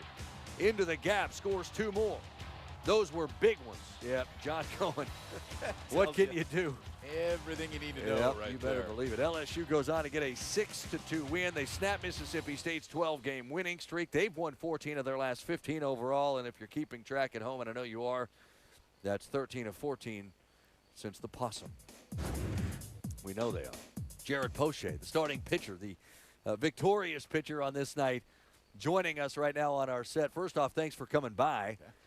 Secondly, that was kind of boring. It's not LSU baseball anymore, is it? It's just a nice, simple, boring win. That's got to do something for you guys, doesn't it? Well, you know, crowds definitely like, you know, the offensive games. You know, being a pitcher, you know, if we bore the crowd, that means there wasn't much offense going on, and you know, if that was boring, then, you know, I know pitchers like, you know, Kyle definitely enjoyed games like that. So it's our job to go out there and I guess bore the crowd. Well, you're right. You like it when they're quiet, except if it's your folks yelling. Now, talk me through that first inning, man. I mean, we have bases loaded, giant spot. You get out of that, and then it just seemed like after that you cruised. What was the difference between that first inning and then onward from there? I just got into a rhythm early on. I was kind of feeling for it. Didn't command as well as I should have. And you know, unfortunately, you know, defense picked it up behind me, and was able to get out of that, you know, bases loaded jam. You have an ability that not too many do, that can find it in the middle of a game. There are games that you go out there and you know, sometimes those first two are seemingly the toughest for you. You get through those, you kind of go. But what is it that you have the ability to find it sometimes in the middle of a ball game? I'm not sure. I wish I can just go, you know, and start the game off and have it already. But it's been, you know, throughout my career, first, second inning. I'm not sure the statistics on it, but I'd say my ERA is, you know, north of 10 compared to the rest of the game. You know, maybe it's my routine or what, but just being lucky I'm able to find it. But you know, definitely would like to improve on that. I mean, but is it anything mechanically with you? I mean, because it just seems like you always find it. I mean, it always seems to come around at some point. And we were talking about before the game, the bigger the stage when the lights come on and something like this, it seems like you enjoy it more. It just felt like you were going to have a good one tonight. Why is that? Why is it spots like this you seem to pitch better? I'm not sure. I guess it's, you know, being a competitor that I am. You know, tonight definitely felt like that start I had in Omaha with all the people, and the crowd was going crazy, you know, throughout the whole game. You know, just going out there and, you know, competing to the best of my abilities, and, you know, lucky, you know, defense played great behind me.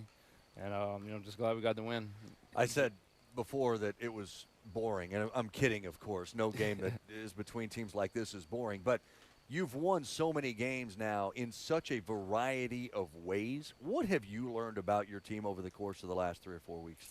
You know, we definitely started off with, I think we had 7 new players. So, you know, experience was definitely a factor to start early on. And, you know, we definitely hit our bumps, you know, throughout the season. And, you know, just to watch those young guys grow up and, you know, from week 1 to, you know, in a postseason, it's actually amazing just to see how far those guys have come. Very proud of those guys. What were you thinking when this team started 2-5 in the league? You know, definitely, you know, I didn't lose hope in us. You know, definitely didn't, you know, throw the season away. But, you know, my last 2 years, I want to say we probably started off, you know, 5-1 or so each year. Started off strong, and this year is 2-5, like you said. And definitely a little different for me, for Jake and Kramer, you know, the guys that's been there. So, you know, you stay with the plan, stay with the program, and just trusted everything. And, you know, it seemed to work out. Well, it's been different since. Absolutely. It's been different since. Absolutely. It's been fun to watch. Well, now you guys get a day off on Friday. Get to go rest a little bit. You don't have to come out here. Yep. Sleep in. And good luck to you on Saturday in the semis. It's been fun watching you guys. I appreciate it. Thank you. Jared Poche, winning pitcher against Mississippi State for LSU. By the way, they're 3-0 in this tournament for the 11th time. Nobody else has done that more than 6 times. All right, lots more from the